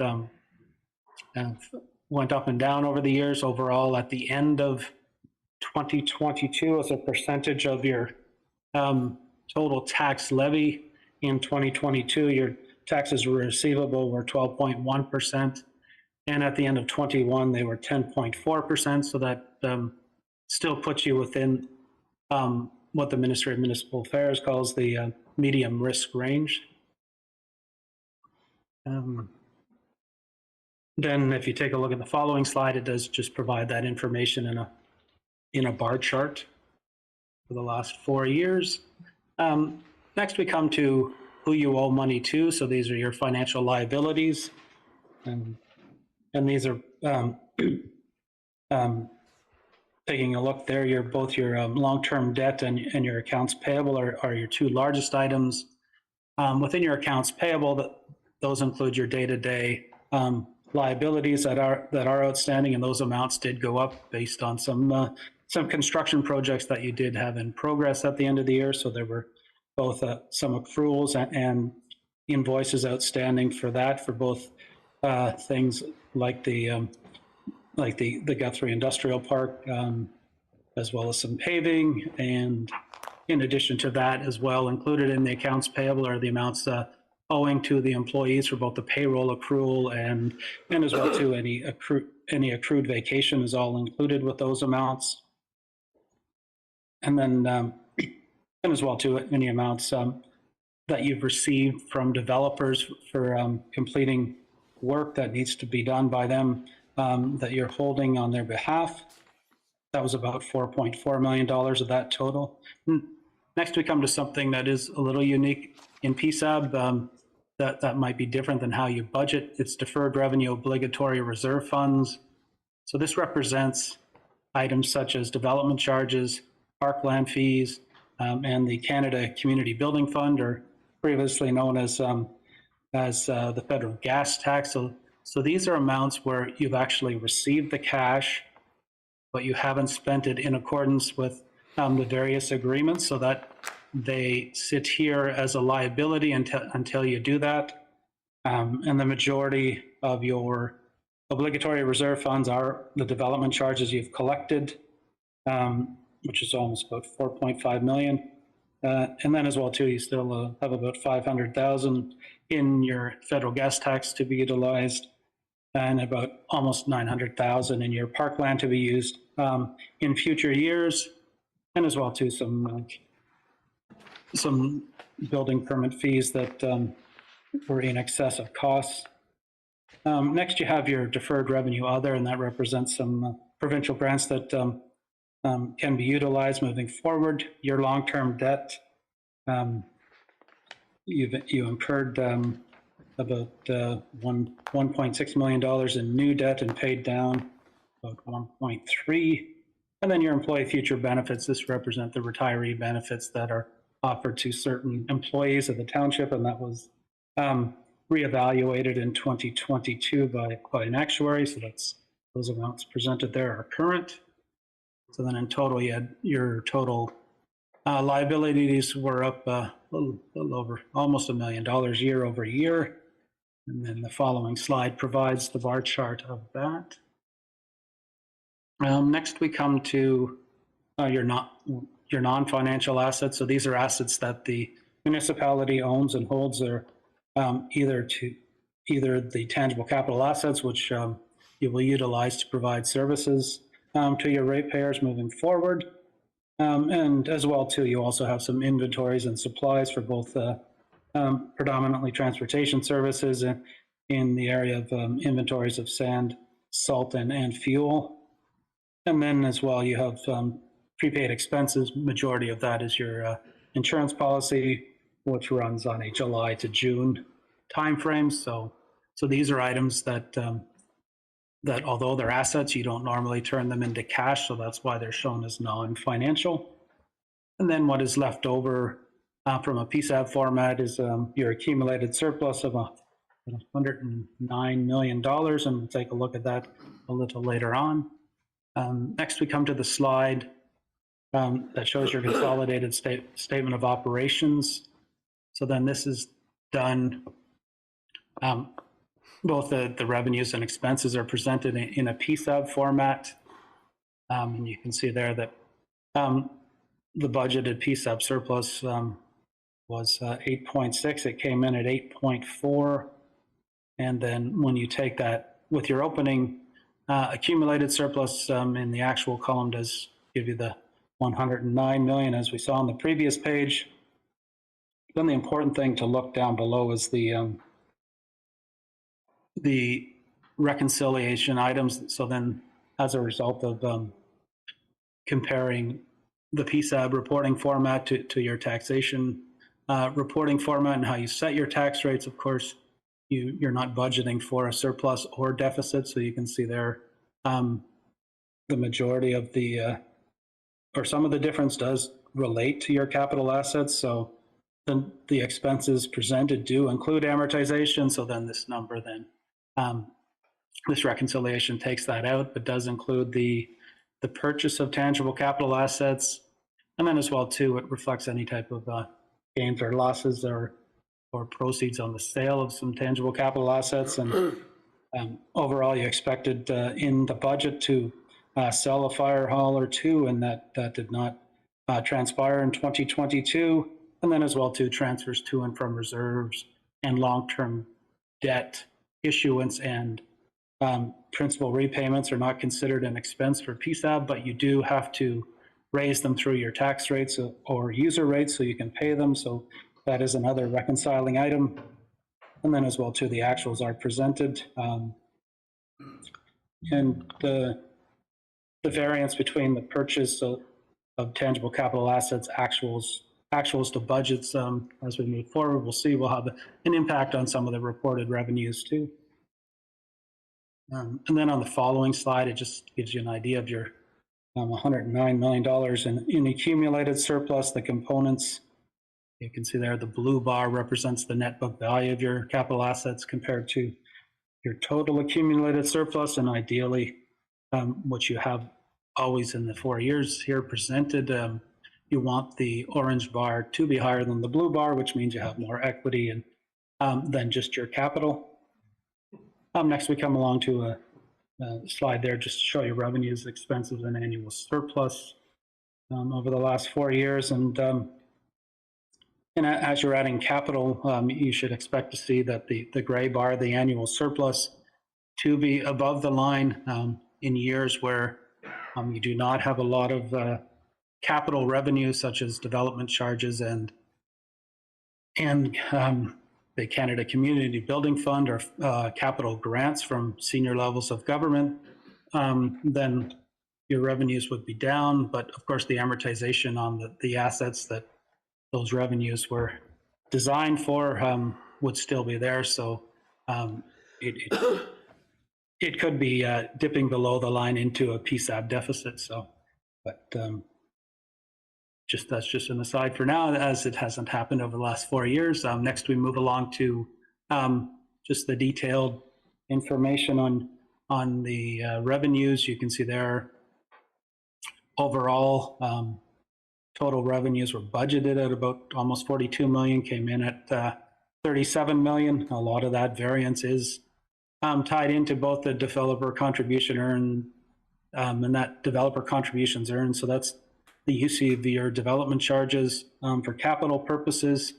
As noted on slide 10, your actual tangible capital asset purchases were lower than budget, so therefore you didn't bring in the revenue as intended. A couple other things to point out. Property taxation is below budget.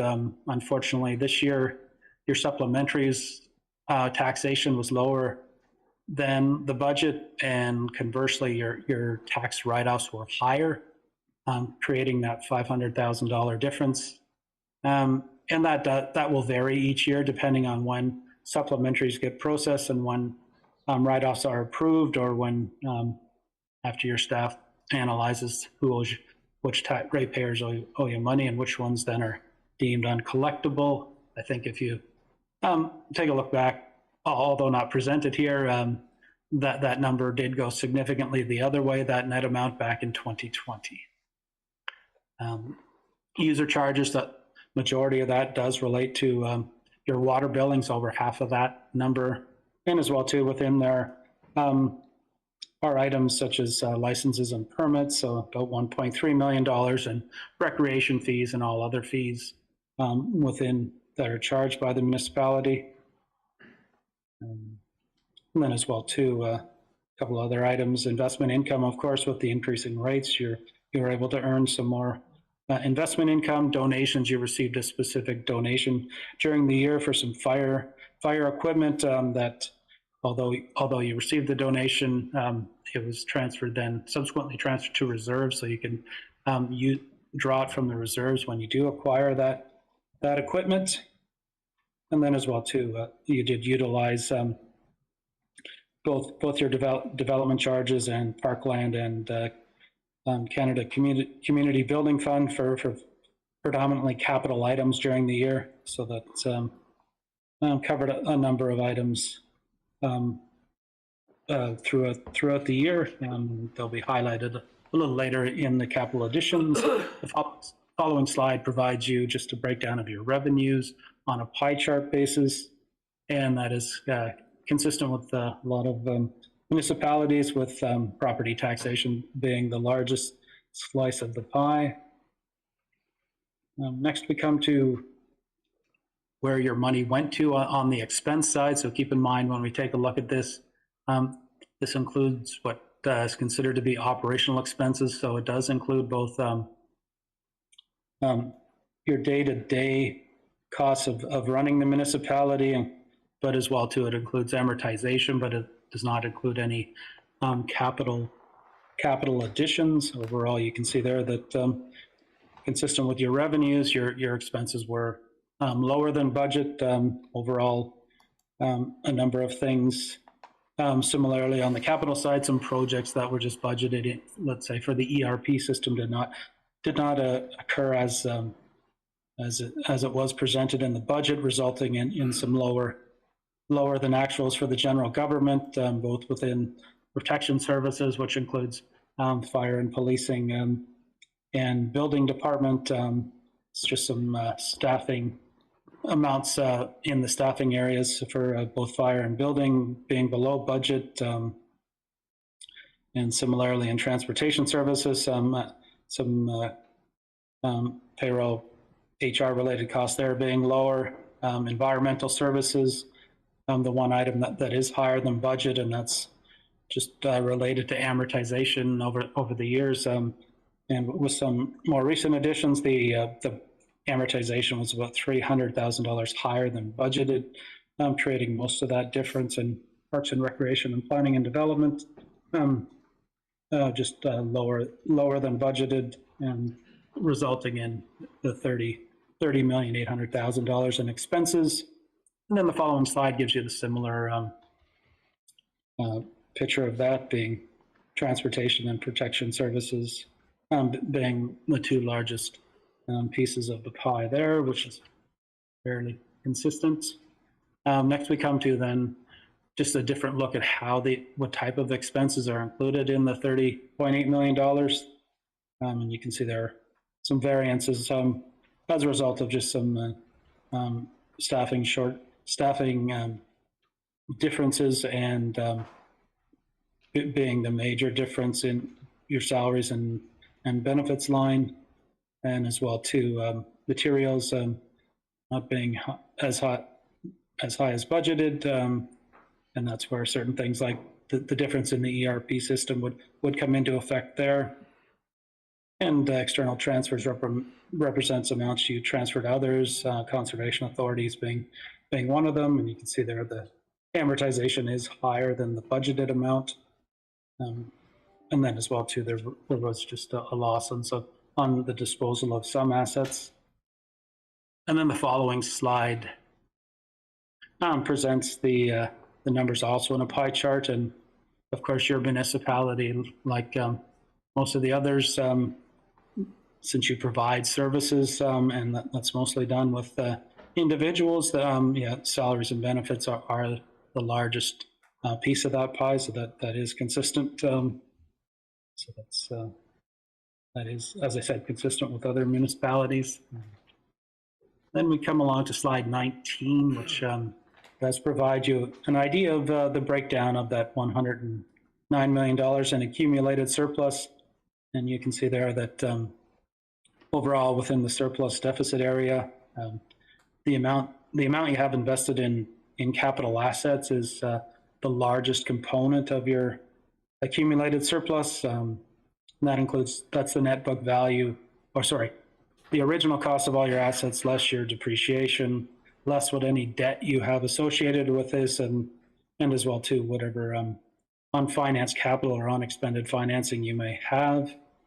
The next line is the township overall surplus, and you can see there that that amount has decreased. But if you take a look down at your reserves, a lot of the prior year surplus was transferred into reserves in 2022, and then your unfunded employee future benefits, that represents the cost for that liability, and of course, since you include those costs in your budget each year, there'll be no future payout for that. As I said, it's included in your benefit costs each year. So that amount is segregated there. And as you can see there, your reserves did increase by almost $6 million. And the majority of that is all related to your acquisition of capital assets, is those monies that you had earmarked for certain capital purchases that didn't occur. Then those amounts were set aside in the reserves then to be utilized moving forward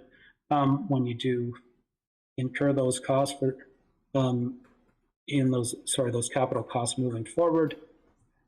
And then the following slide provides you the 4-year trend of your various reserves. Next we come to the breakdown of where you spent your $11 million in capital in 2022. And you can see there, the majority of that is all tied up within your infrastructure, roads and bridges predominantly, and as well too, the development of the Guthrie Industrial Park was about $1 million. Work done on the Simcoe Side Road, also $1 million.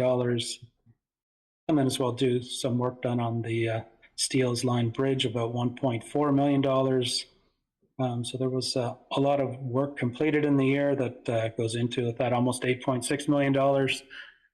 Within the buildings, majority of that does relate to the development of the fire headquarters. And as well too, equipment does include the purchase of an excavator and some fuel pumps and some playground equipment. That's some of the major items within your capital assets. Next, you can see there in the following slide the additions in comparison to amortization over the past 4 years. You can see there that you are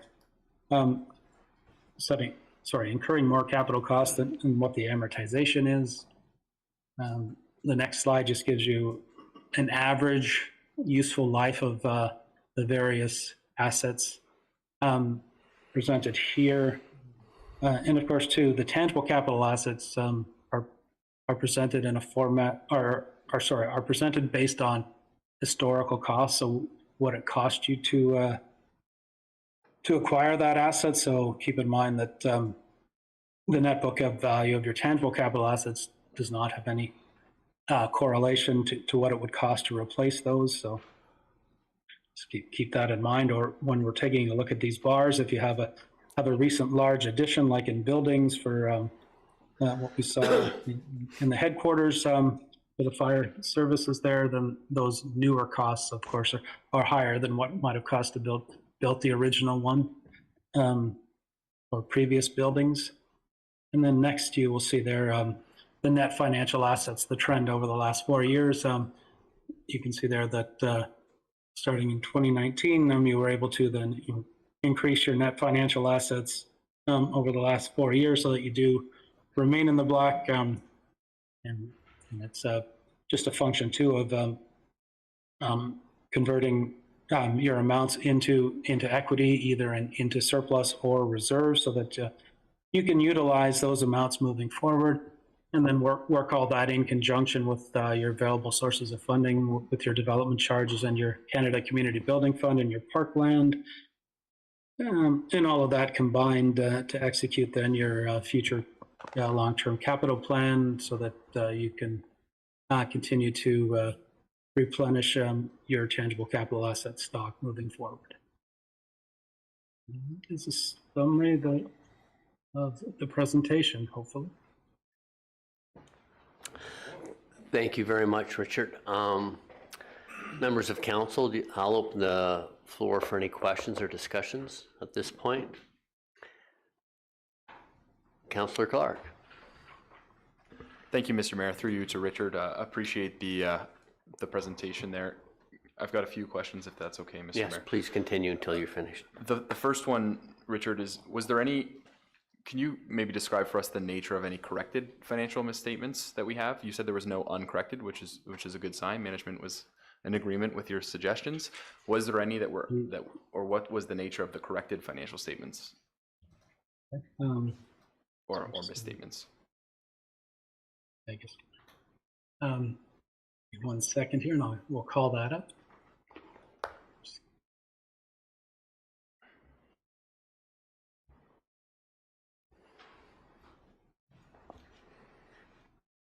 Yeah, so I mean, we always do, for most municipal clients, we do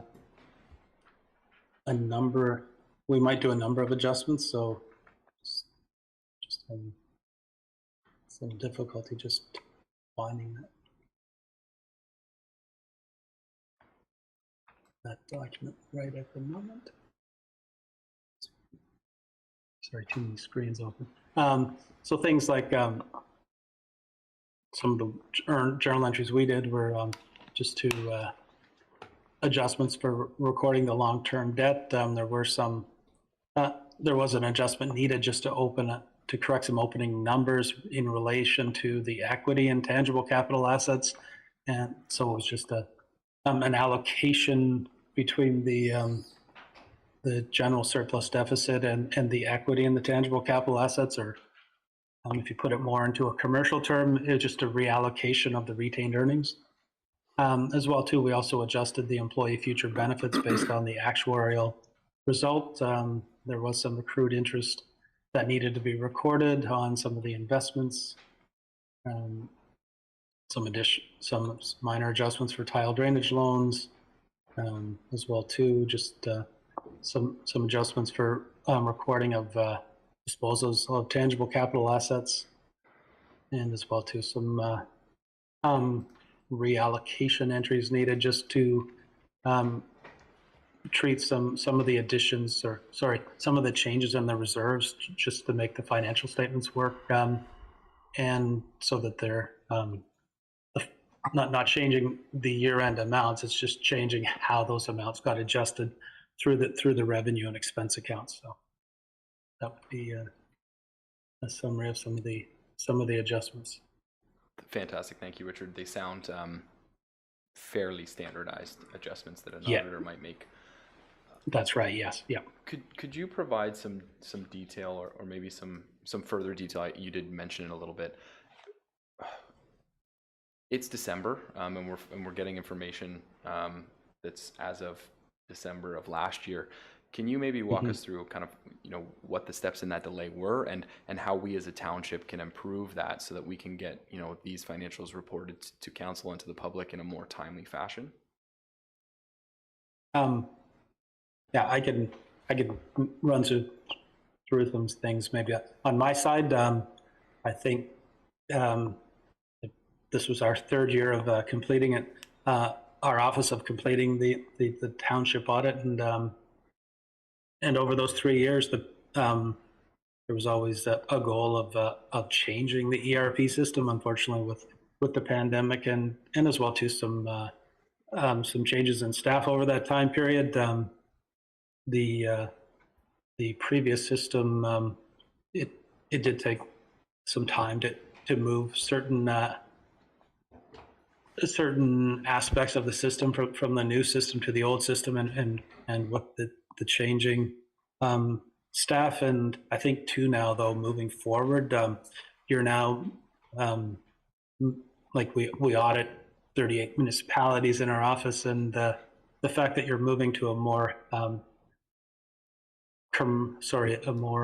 industry standard in your ERP system should greatly assist in how things get done and how they get completed moving forward. So I think once all that gets implemented, that should really aid in both internal and external reporting for us as auditors as well. Thank you. Mr. Mayor, Nellie's got her hand up. I don't know if you want to. Sure. Please, Nellie, would you like to comment on that, please? Or yes, through you, Mr. Mayor. Just wanted to add to that that also you should take into consideration that this year is sort of a special year in that it was an election year, and as most municipalities struggled with getting their budgets out due to the election year. Normally during the election time, municipalities are providing budgets, and so with the delay in the budgets coming out in March of 2023, finance's focus was mainly on multi-year budget, and so of course they couldn't attribute all their focus to year end. Although the auditors did come in April and completed quite a lot of their audit by the end of spring, there was a shift in focus to make sure that all our departments could get the information they needed from our ERP system, and finance focused their efforts on the ERP conversion. But I can assure you that our trajectory on that project is going really well now, and our focus will be on year end for 2023 very shortly. thank you, Nellie. Continue on, Councillor Clark. If maybe to you, Nellie, if possible, or actually maybe I'll let someone else go for a second while I recalibrate my thoughts. Okay, I guess if I could just ask, the ERP transition or conversion, when will it be fully completed in order to it be taken out of the formula as one of the potential delay factors? Through you, Mr. Mayor. Well, currently we have had a few challenges, which is quite typical with converting an ERP system. We are working now diligently with a consultant who is helping us get back on track to make sure the completion is done by the, and let me just assure you that there are many aspects of the ERP system that are completed. There are just some final transitions of data that need to come from our legacy system into the current ERP system. So that is what we're working on now. So we are fully using, in finance, we are fully using the new Great Plains is what it's called, fully and So we are using it. It's just the transition of the data from our legacy system that we're concentrating efforts on now. And that should be completed, I'm hoping, by the first quarter of 2024. Okay, perfect. Thank you very much. Continue on, Councillor Clark. Thank you, Mr. Mayor. Sorry, I just wanted to follow up to an item earlier. You have to report to the province in March of every year, and you had said it's better to not report in March and do it after the audited financial statements. There was obviously some corrected misstatements as according to the auditor here. Is that a significant lift now to get those changes appropriately reported to the province? Through you, Mr. Mayor, to you, Mr. Clark. No, actually, I have been in communications with the ministry regarding the changes that will have to be done to our financial statements. And they actually said as long as I have the adjustments done before the end of March 2024, they should have no problems. Their calculations for our OMPS has been already done based on the information, and it shouldn't affect our funding or changes to our funding. Okay, maybe one last question, if I may. Please go ahead. To your comment about being fully converted in the spring of 2024, does that mean that the auditor will have to then again utilize both systems to complete the audit for 2023 as well? Through you, Mr. Mayor, to Mr. Clark, no, they will be using Great Plains to complete our audit for 2023. Thank you. Perfect. Thank you very much, Ms. Morrow. Any other further questions? Councillor Young. Yeah, thank you, Mayor Greenlaw. Question to Richard there. Richard, how do you define protection services? I note there was quite a bit of money being spent on that. All right, so the definitions, the line items you see within the financial statements are all based on the provincial financial information return. So protection services, the major ones within there for your municipality would be all your fire services, your policing services, your protective inspection and control, as well as and that would include, when I say that term, about 350,000 going out to both certain items like the conservation authorities, as well as the Severn Sound Environmental Association, and then as well to the costs of operating your building department as well. So those, all four of those, or five of those areas are all contained within that one line item. So. Does that include bylaw too? Yeah, sorry. When we say protective inspection control, that's what we mean in that area. Yes. Hey, thank you, Richard. Thank you. Any other further questions at this point? I see none. So, Richard, thank you very much for the overview and update, and we wish you and your family a very Merry Christmas and Happy New Year. And Madam Clerk, can we have the motion, please? Thank you.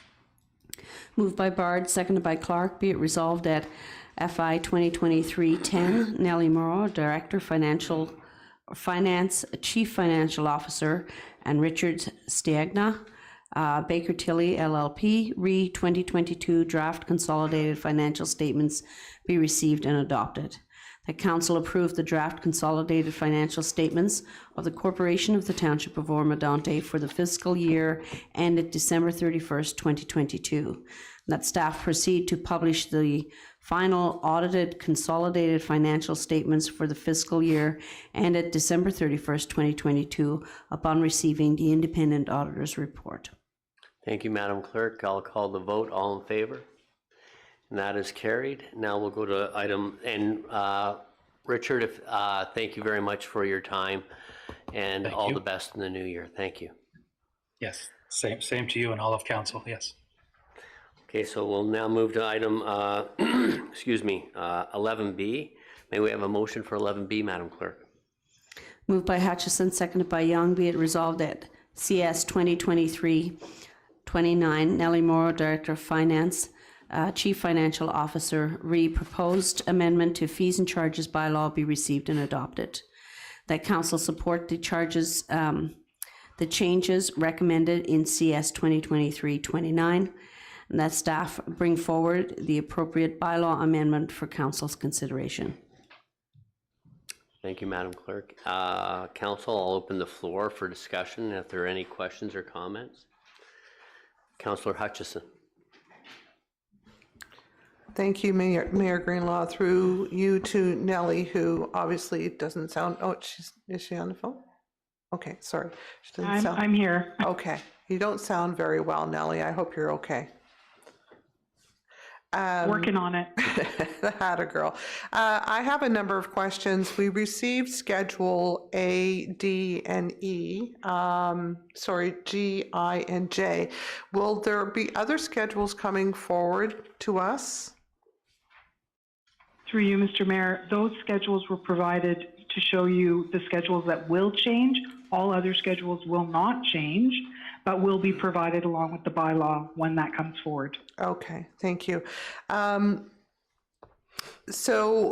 Just some general questions because it's my first time going through the fees and bylaw changes. So how often should we be updating our fees? Through you, Mr. Mayor, we should be updating our fees annually. I understand that currently what happens is sometimes, for example, the arena fees and charges may come at a different time in the year, but they still are annually. So all fees and charges bylaw, all fees and charges should be updated annually. Thank you. And do you know when we did do the last update for fees and charges? One moment, I believe so. I believe it was in 2021, the bylaw that's being replaced. And just one moment while I bring that up. Mr. Mayor, while Ms. Morrow brings that up, I would like to make a correction to the motion. Instead of CS 2023, it is FI 2023-29. Okay, thank you very much, Madam Clerk. Sorry, I just found it. So the last bylaw that was updated was in 2021. So it was 2021-130 was the last fees and charges bylaw that was updated.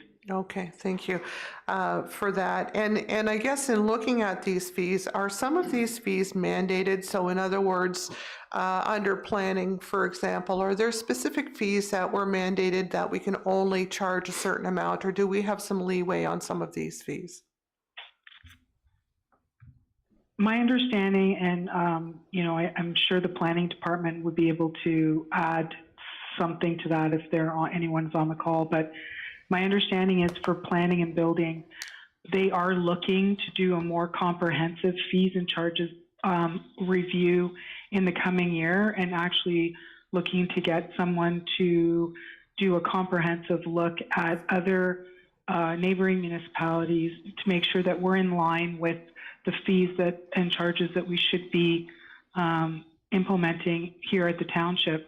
But ultimately, fees and charges are always going to be based on the attempt to cover our costs for what services we're providing.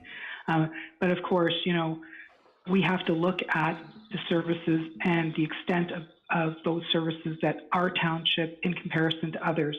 So maybe a service that we provide may not be similar to what another municipality is offering. So we definitely look at the costs associated, and of course with inflation, most of our fees and charges that are increasing are a result of increased costs.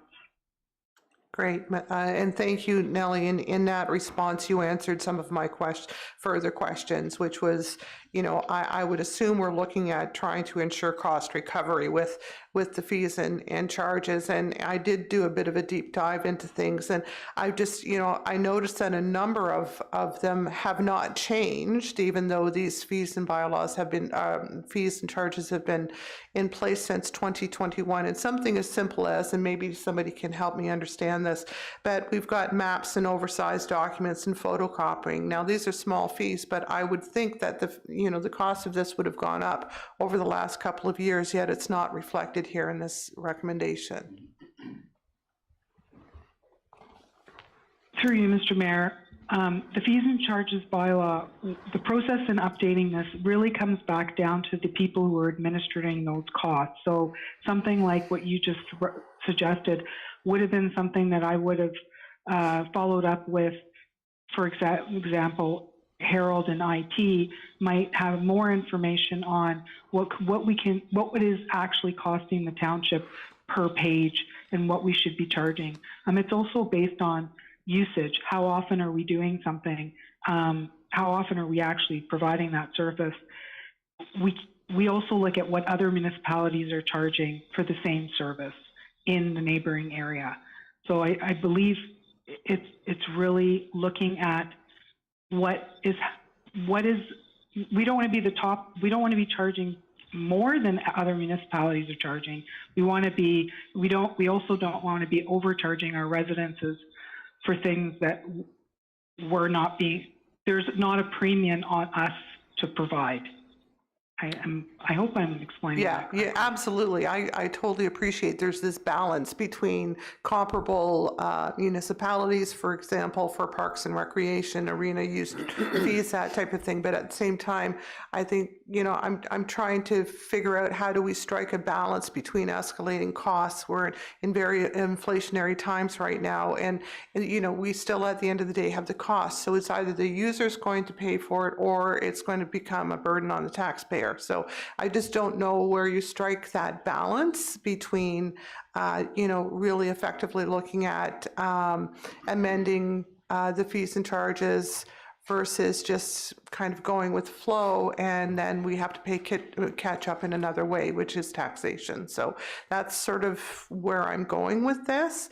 I did a quick calculation on our, what is it here, on our recreation and community services piece. So I thought an interesting number is that 24% of the fees that we collect for those services only cover 24% of the expenses. And I'd really like to get a handle on how does that compare to other municipalities? Do they have a higher percentage of fees paying for those services, or are we on target for that as well?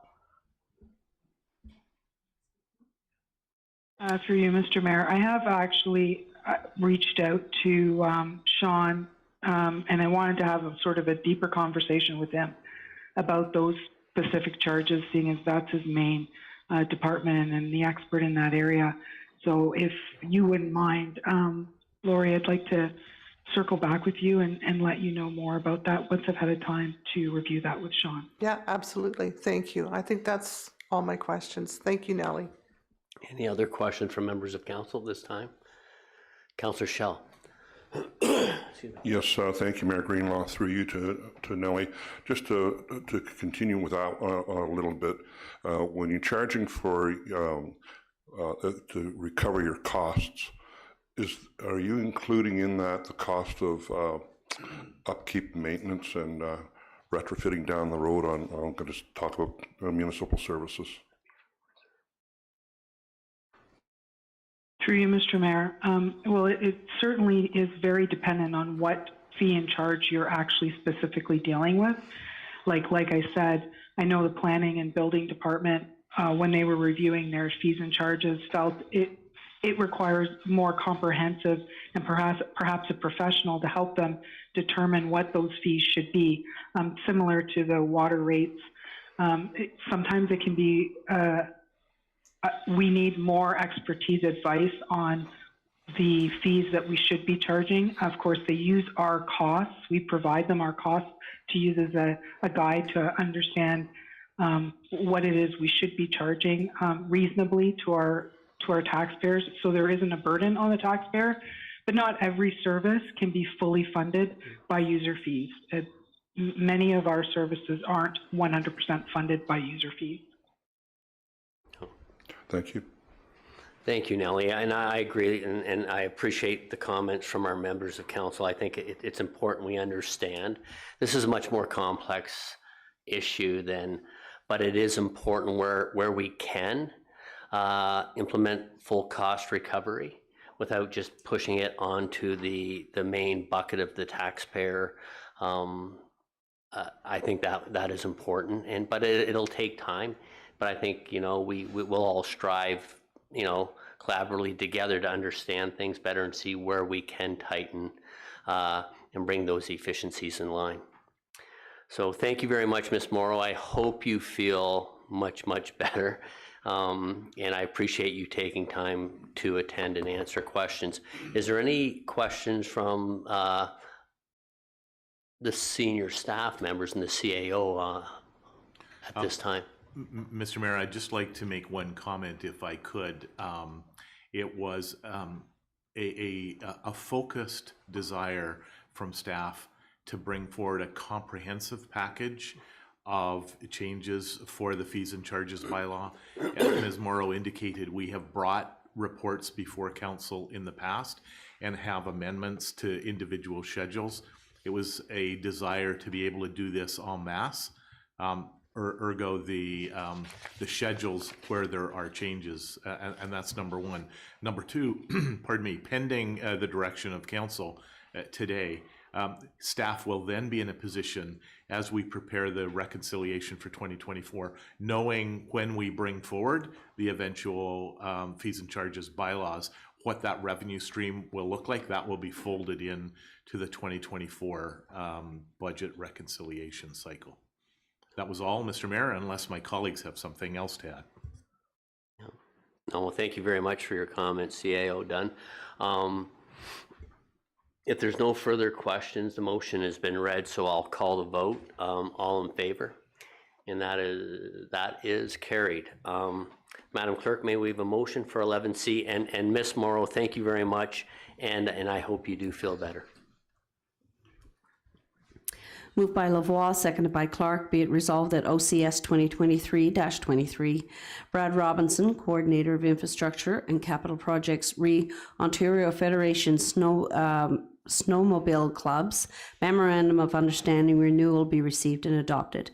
That the Director of Operations and Community Services be authorized to execute a renewed Memorandum of Understanding between the Township and the Mid-Ontario Snowmobile Trails Aurelia District Snowmobile Club and the Snow Voyagers for use of township road allowances and properties to facilitate the Ontario Federation of Snowmobile Clubs, OFSC, trail network for the 2024 season. The staff continue to work with the Snowmobile Club to address the trail linkage on line 6/Peter Street, and that staff work with Mid-Ontario Snowmobile Clubs to establish an annual maintenance fee to be considered in 2025. Thank you very much, Madam Clerk. I notice Mr. Robinson is in chamber, if any council members, but I'll open the floor at this time for questions and comments. Councillor Young.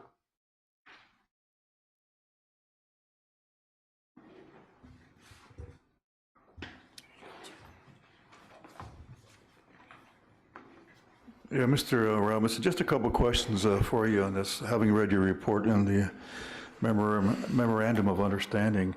Listen, first of all, thank you for the report because it addresses some concerns that I have had, and you're familiar with those as to the continuation of the snow route up in line 6 and through Peter Street area. And I thank you for addressing that. I note that it's going to be status quo for this year, and I know those questions are forthcoming from the people that live up in there. But the other thing that I'll ask you this: the roadways that have been or may have been damaged by the spikes in the tracks on snowmobiles, have we ever had to go someplace and repair the roadway?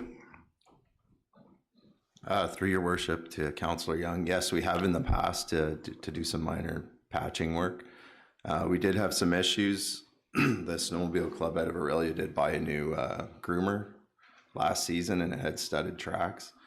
So you'll notice some areas of our newly paved roads have been damaged as a result of those studded tracks, and we have asked the Snowmobile Club to remove the studs, but they do require them in some areas to get the groomer up the hills that are in our township and around our their trail network. Sorry, as you can tell, I'm dealing with what Nellie had to. But yes, we do have to do some repairs as well to some of our bridge decks on the rail trail, as they are wooden ones, and we have done that in the last 2 years. We did do some repairs out there as well. And with the rail trail crossing our lines right from line 1 right through line 15, we do have some significant areas where we do see depressions in the road from the carbides and the studs on those snow machines. May I ask? Please continue until you're done, sir. Yeah, you mentioned the dips in the road there. Of course, there's one on 93 there near Richardson's farm equipment, another one on Horseshoe Valley Road, that'd be west of the 400. But yeah, I just find that I don't know what it costs, perhaps Mr. Binns should be here in terms of cost, but it just seems to me, and $500 seems a lot, or I should say it seems to be low when you consider the staff that have to be the trucks and the material itself to do the repairs. But I note that that's not going to be addressed, I guess, until 24. But I guess that's something that Mr. Binns and yourself can address later on. I just find it the cost $500 to do the repair somewhat low. But again, I just want to thank you for the report, Brad. I'm going to be asked these questions, as you well know. People living up on the Peter Street area and the end of the 6th line there, when it goes up the hill there north of Mount St. Louis Road. So thank you, and I have the answers to those questions in your report, so thank you. Thank you very much. Any other questions at this time? Seeing none, thank you, Mr. Robinson, for making yourself available, and I hope you feel better. And I'll call the vote. All in favor? And that is carried, Madam Clerk. May we have a motion for item 11E? 11D? D? Well, if you insist. Moved by Clark, seconded by Hutchison. Be it resolved at CS 2023-27, Vanessa Cooper, Social Media Coordinator and Corporate Executive Assistant, re 2024 conference schedule for council members to be received and adopted.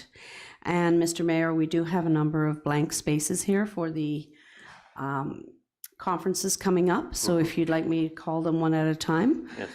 For discussion, you can.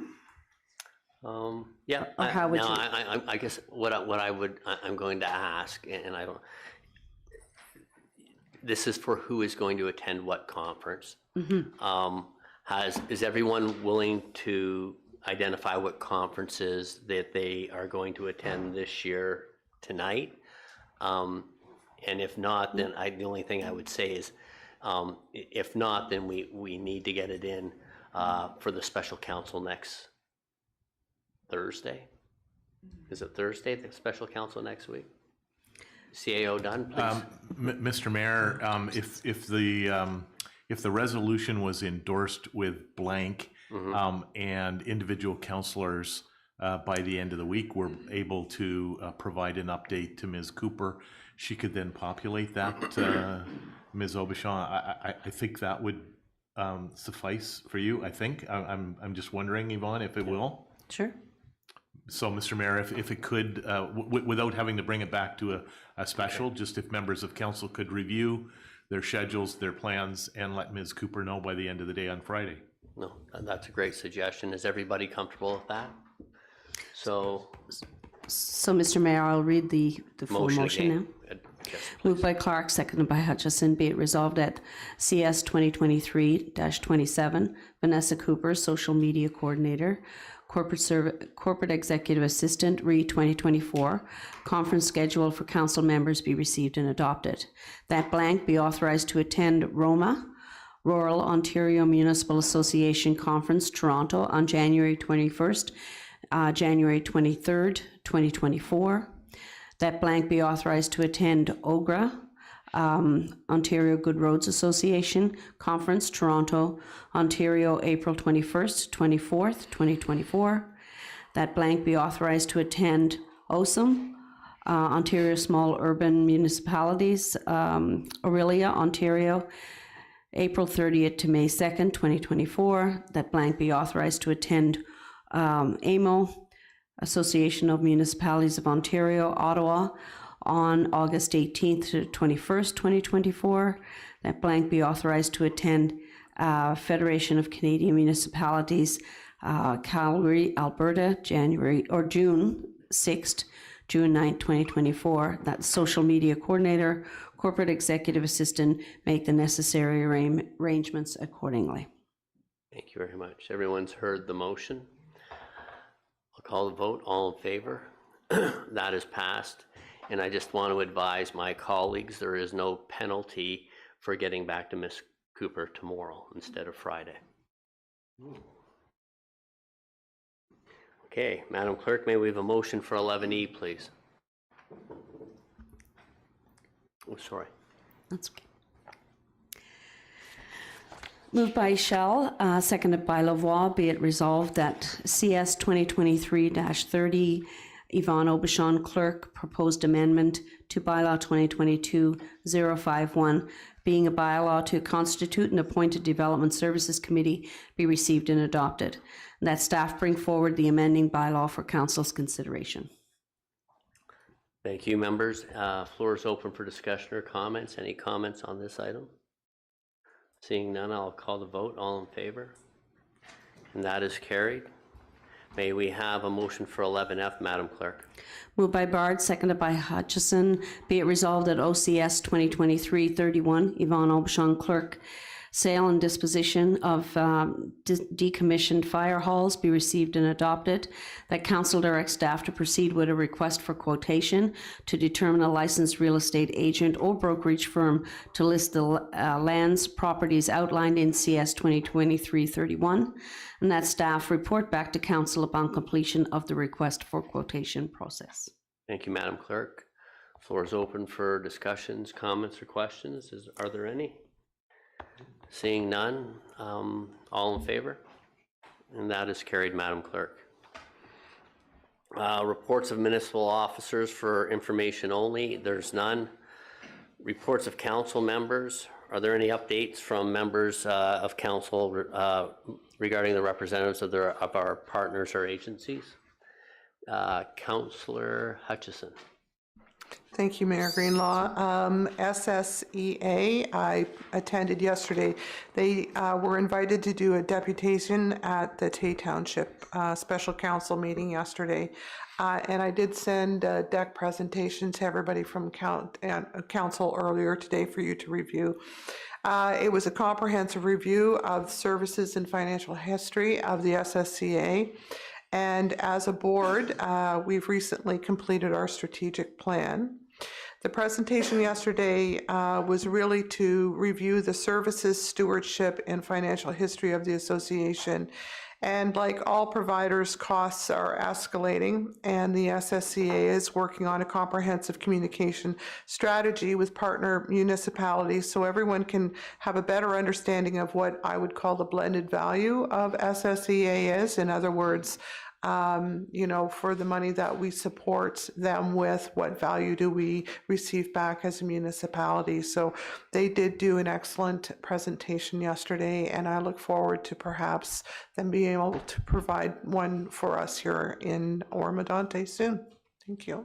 Thank you very much, Councillor Hutchison. Any other reports from committees or agencies? Seeing none, we'll move on to announcements. Is there anyone who'd like to make an announcement? Councillor Bard. Thank you, Mr. Mayor. Through you. First up, I'd like to announce that Chamber of Commerce and Tourism's Mystical Lights program is up and running. Friday, December 15th through Saturday, December 23rd from 6 to 9 at Heidi's Campground. And then again, it's closed for Christmas Eve, Christmas Day, Boxing Day, and starts up again for December 29th, 30th, and 31st. So it's a new venue. It's pretty exciting. Has a lot of positive energy and a buzz about it. So I encourage people to go out and get in the holiday spirit. And the second announcement would be that the Warminster Santa Claus Parade is on Saturday, December 16th at 2 o'clock, and parade route on both sides of Highway 12, and lots of space to get a view and maybe cross the highway and catch it a second time. Yeah, almost as long as the Toronto Santa Claus Parade. Councillor Hutchison, then Councillor Shell, please. Thank you, Mayor Greenlaw. I just wanted to let everybody know that in Ward 1, we had a very successful food and toy drive over the weekend of December the 1st. The toy drive received 310 toys, $150 in Mastermind gift cards, and $2,972.75 in cash. And then the food drive, which was organized by Barb Shopland and Lisa Banks, had a phenomenal result. And I'm really excited to say that the Salvation Army weighed in 3,227 pounds of food, received $5,705 in monetary donations, and a $50 Cineplex card. Plus, they were taking money for the Sharing Place. And Sharing Place received donations of $2,250. So the total monetary gifts provided over the weekend were $10,927.75. So I have to say a huge thank you to Barb Shopland and Lisa Banks, the Back Porch Boys. Anybody from Ward 1 knows who those guys are. The HVPOA volunteers and our Oro-Medonte Fire and Emergency Services, who all did a fantastic job over the weekend. Yeah, no, that was good. It was, and I will comment because I did drop in, and I have to commend them. What a well-organized event. Like, they had people driving in, dropping off. They were so organized, so many great volunteers, and they gave up, you know, the entire afternoon to give back, which is amazing. Councillor Shell. Yes, thank you, Mayor Greenlaw. Just the general public, and to add to Councillor Bard's comments about the mystical lights. I've been involved with helping get that organization, or get the lights up and all that. And I have to say that the township's got probably a number 1 or 2 spot presentation in there. It looks awesome. You need to come through and see it. And they're also doing the food drive collection, and also donations to the Alzheimer's Society. There's a angel tree where folks can come in and put a name of someone who they cherish on a pin or on a donut, a piece of wood, and hang it on the tree and donate to the Alzheimer's. Yeah. Thank you very much. And you know what? I can't stress enough how important it is that the community comes out and supports. This is put on by the Chamber of Commerce, and the amount of work and time that's put into putting this display together is unbelievable. And you know, everyone has their different things. This is done by the people, for the people, so it's important we get out and support them. Councillor Young. Yeah, thank you, Mayor Greenlaw. First, I'd like to thank the people that came to the town hall last November 29th. And we were looking for volunteers up in Moonstone there at Ramey Memorial Park, to erect the ice skating boards for the rink there. I, for one, will be there helping out and erecting the boards. And as soon as we get a few more volunteers, we'll set a date and time when the boards from the arena can be delivered there. And I just remind people that we are seeking, I think in the new year, given it's a bad time of year to be requesting people to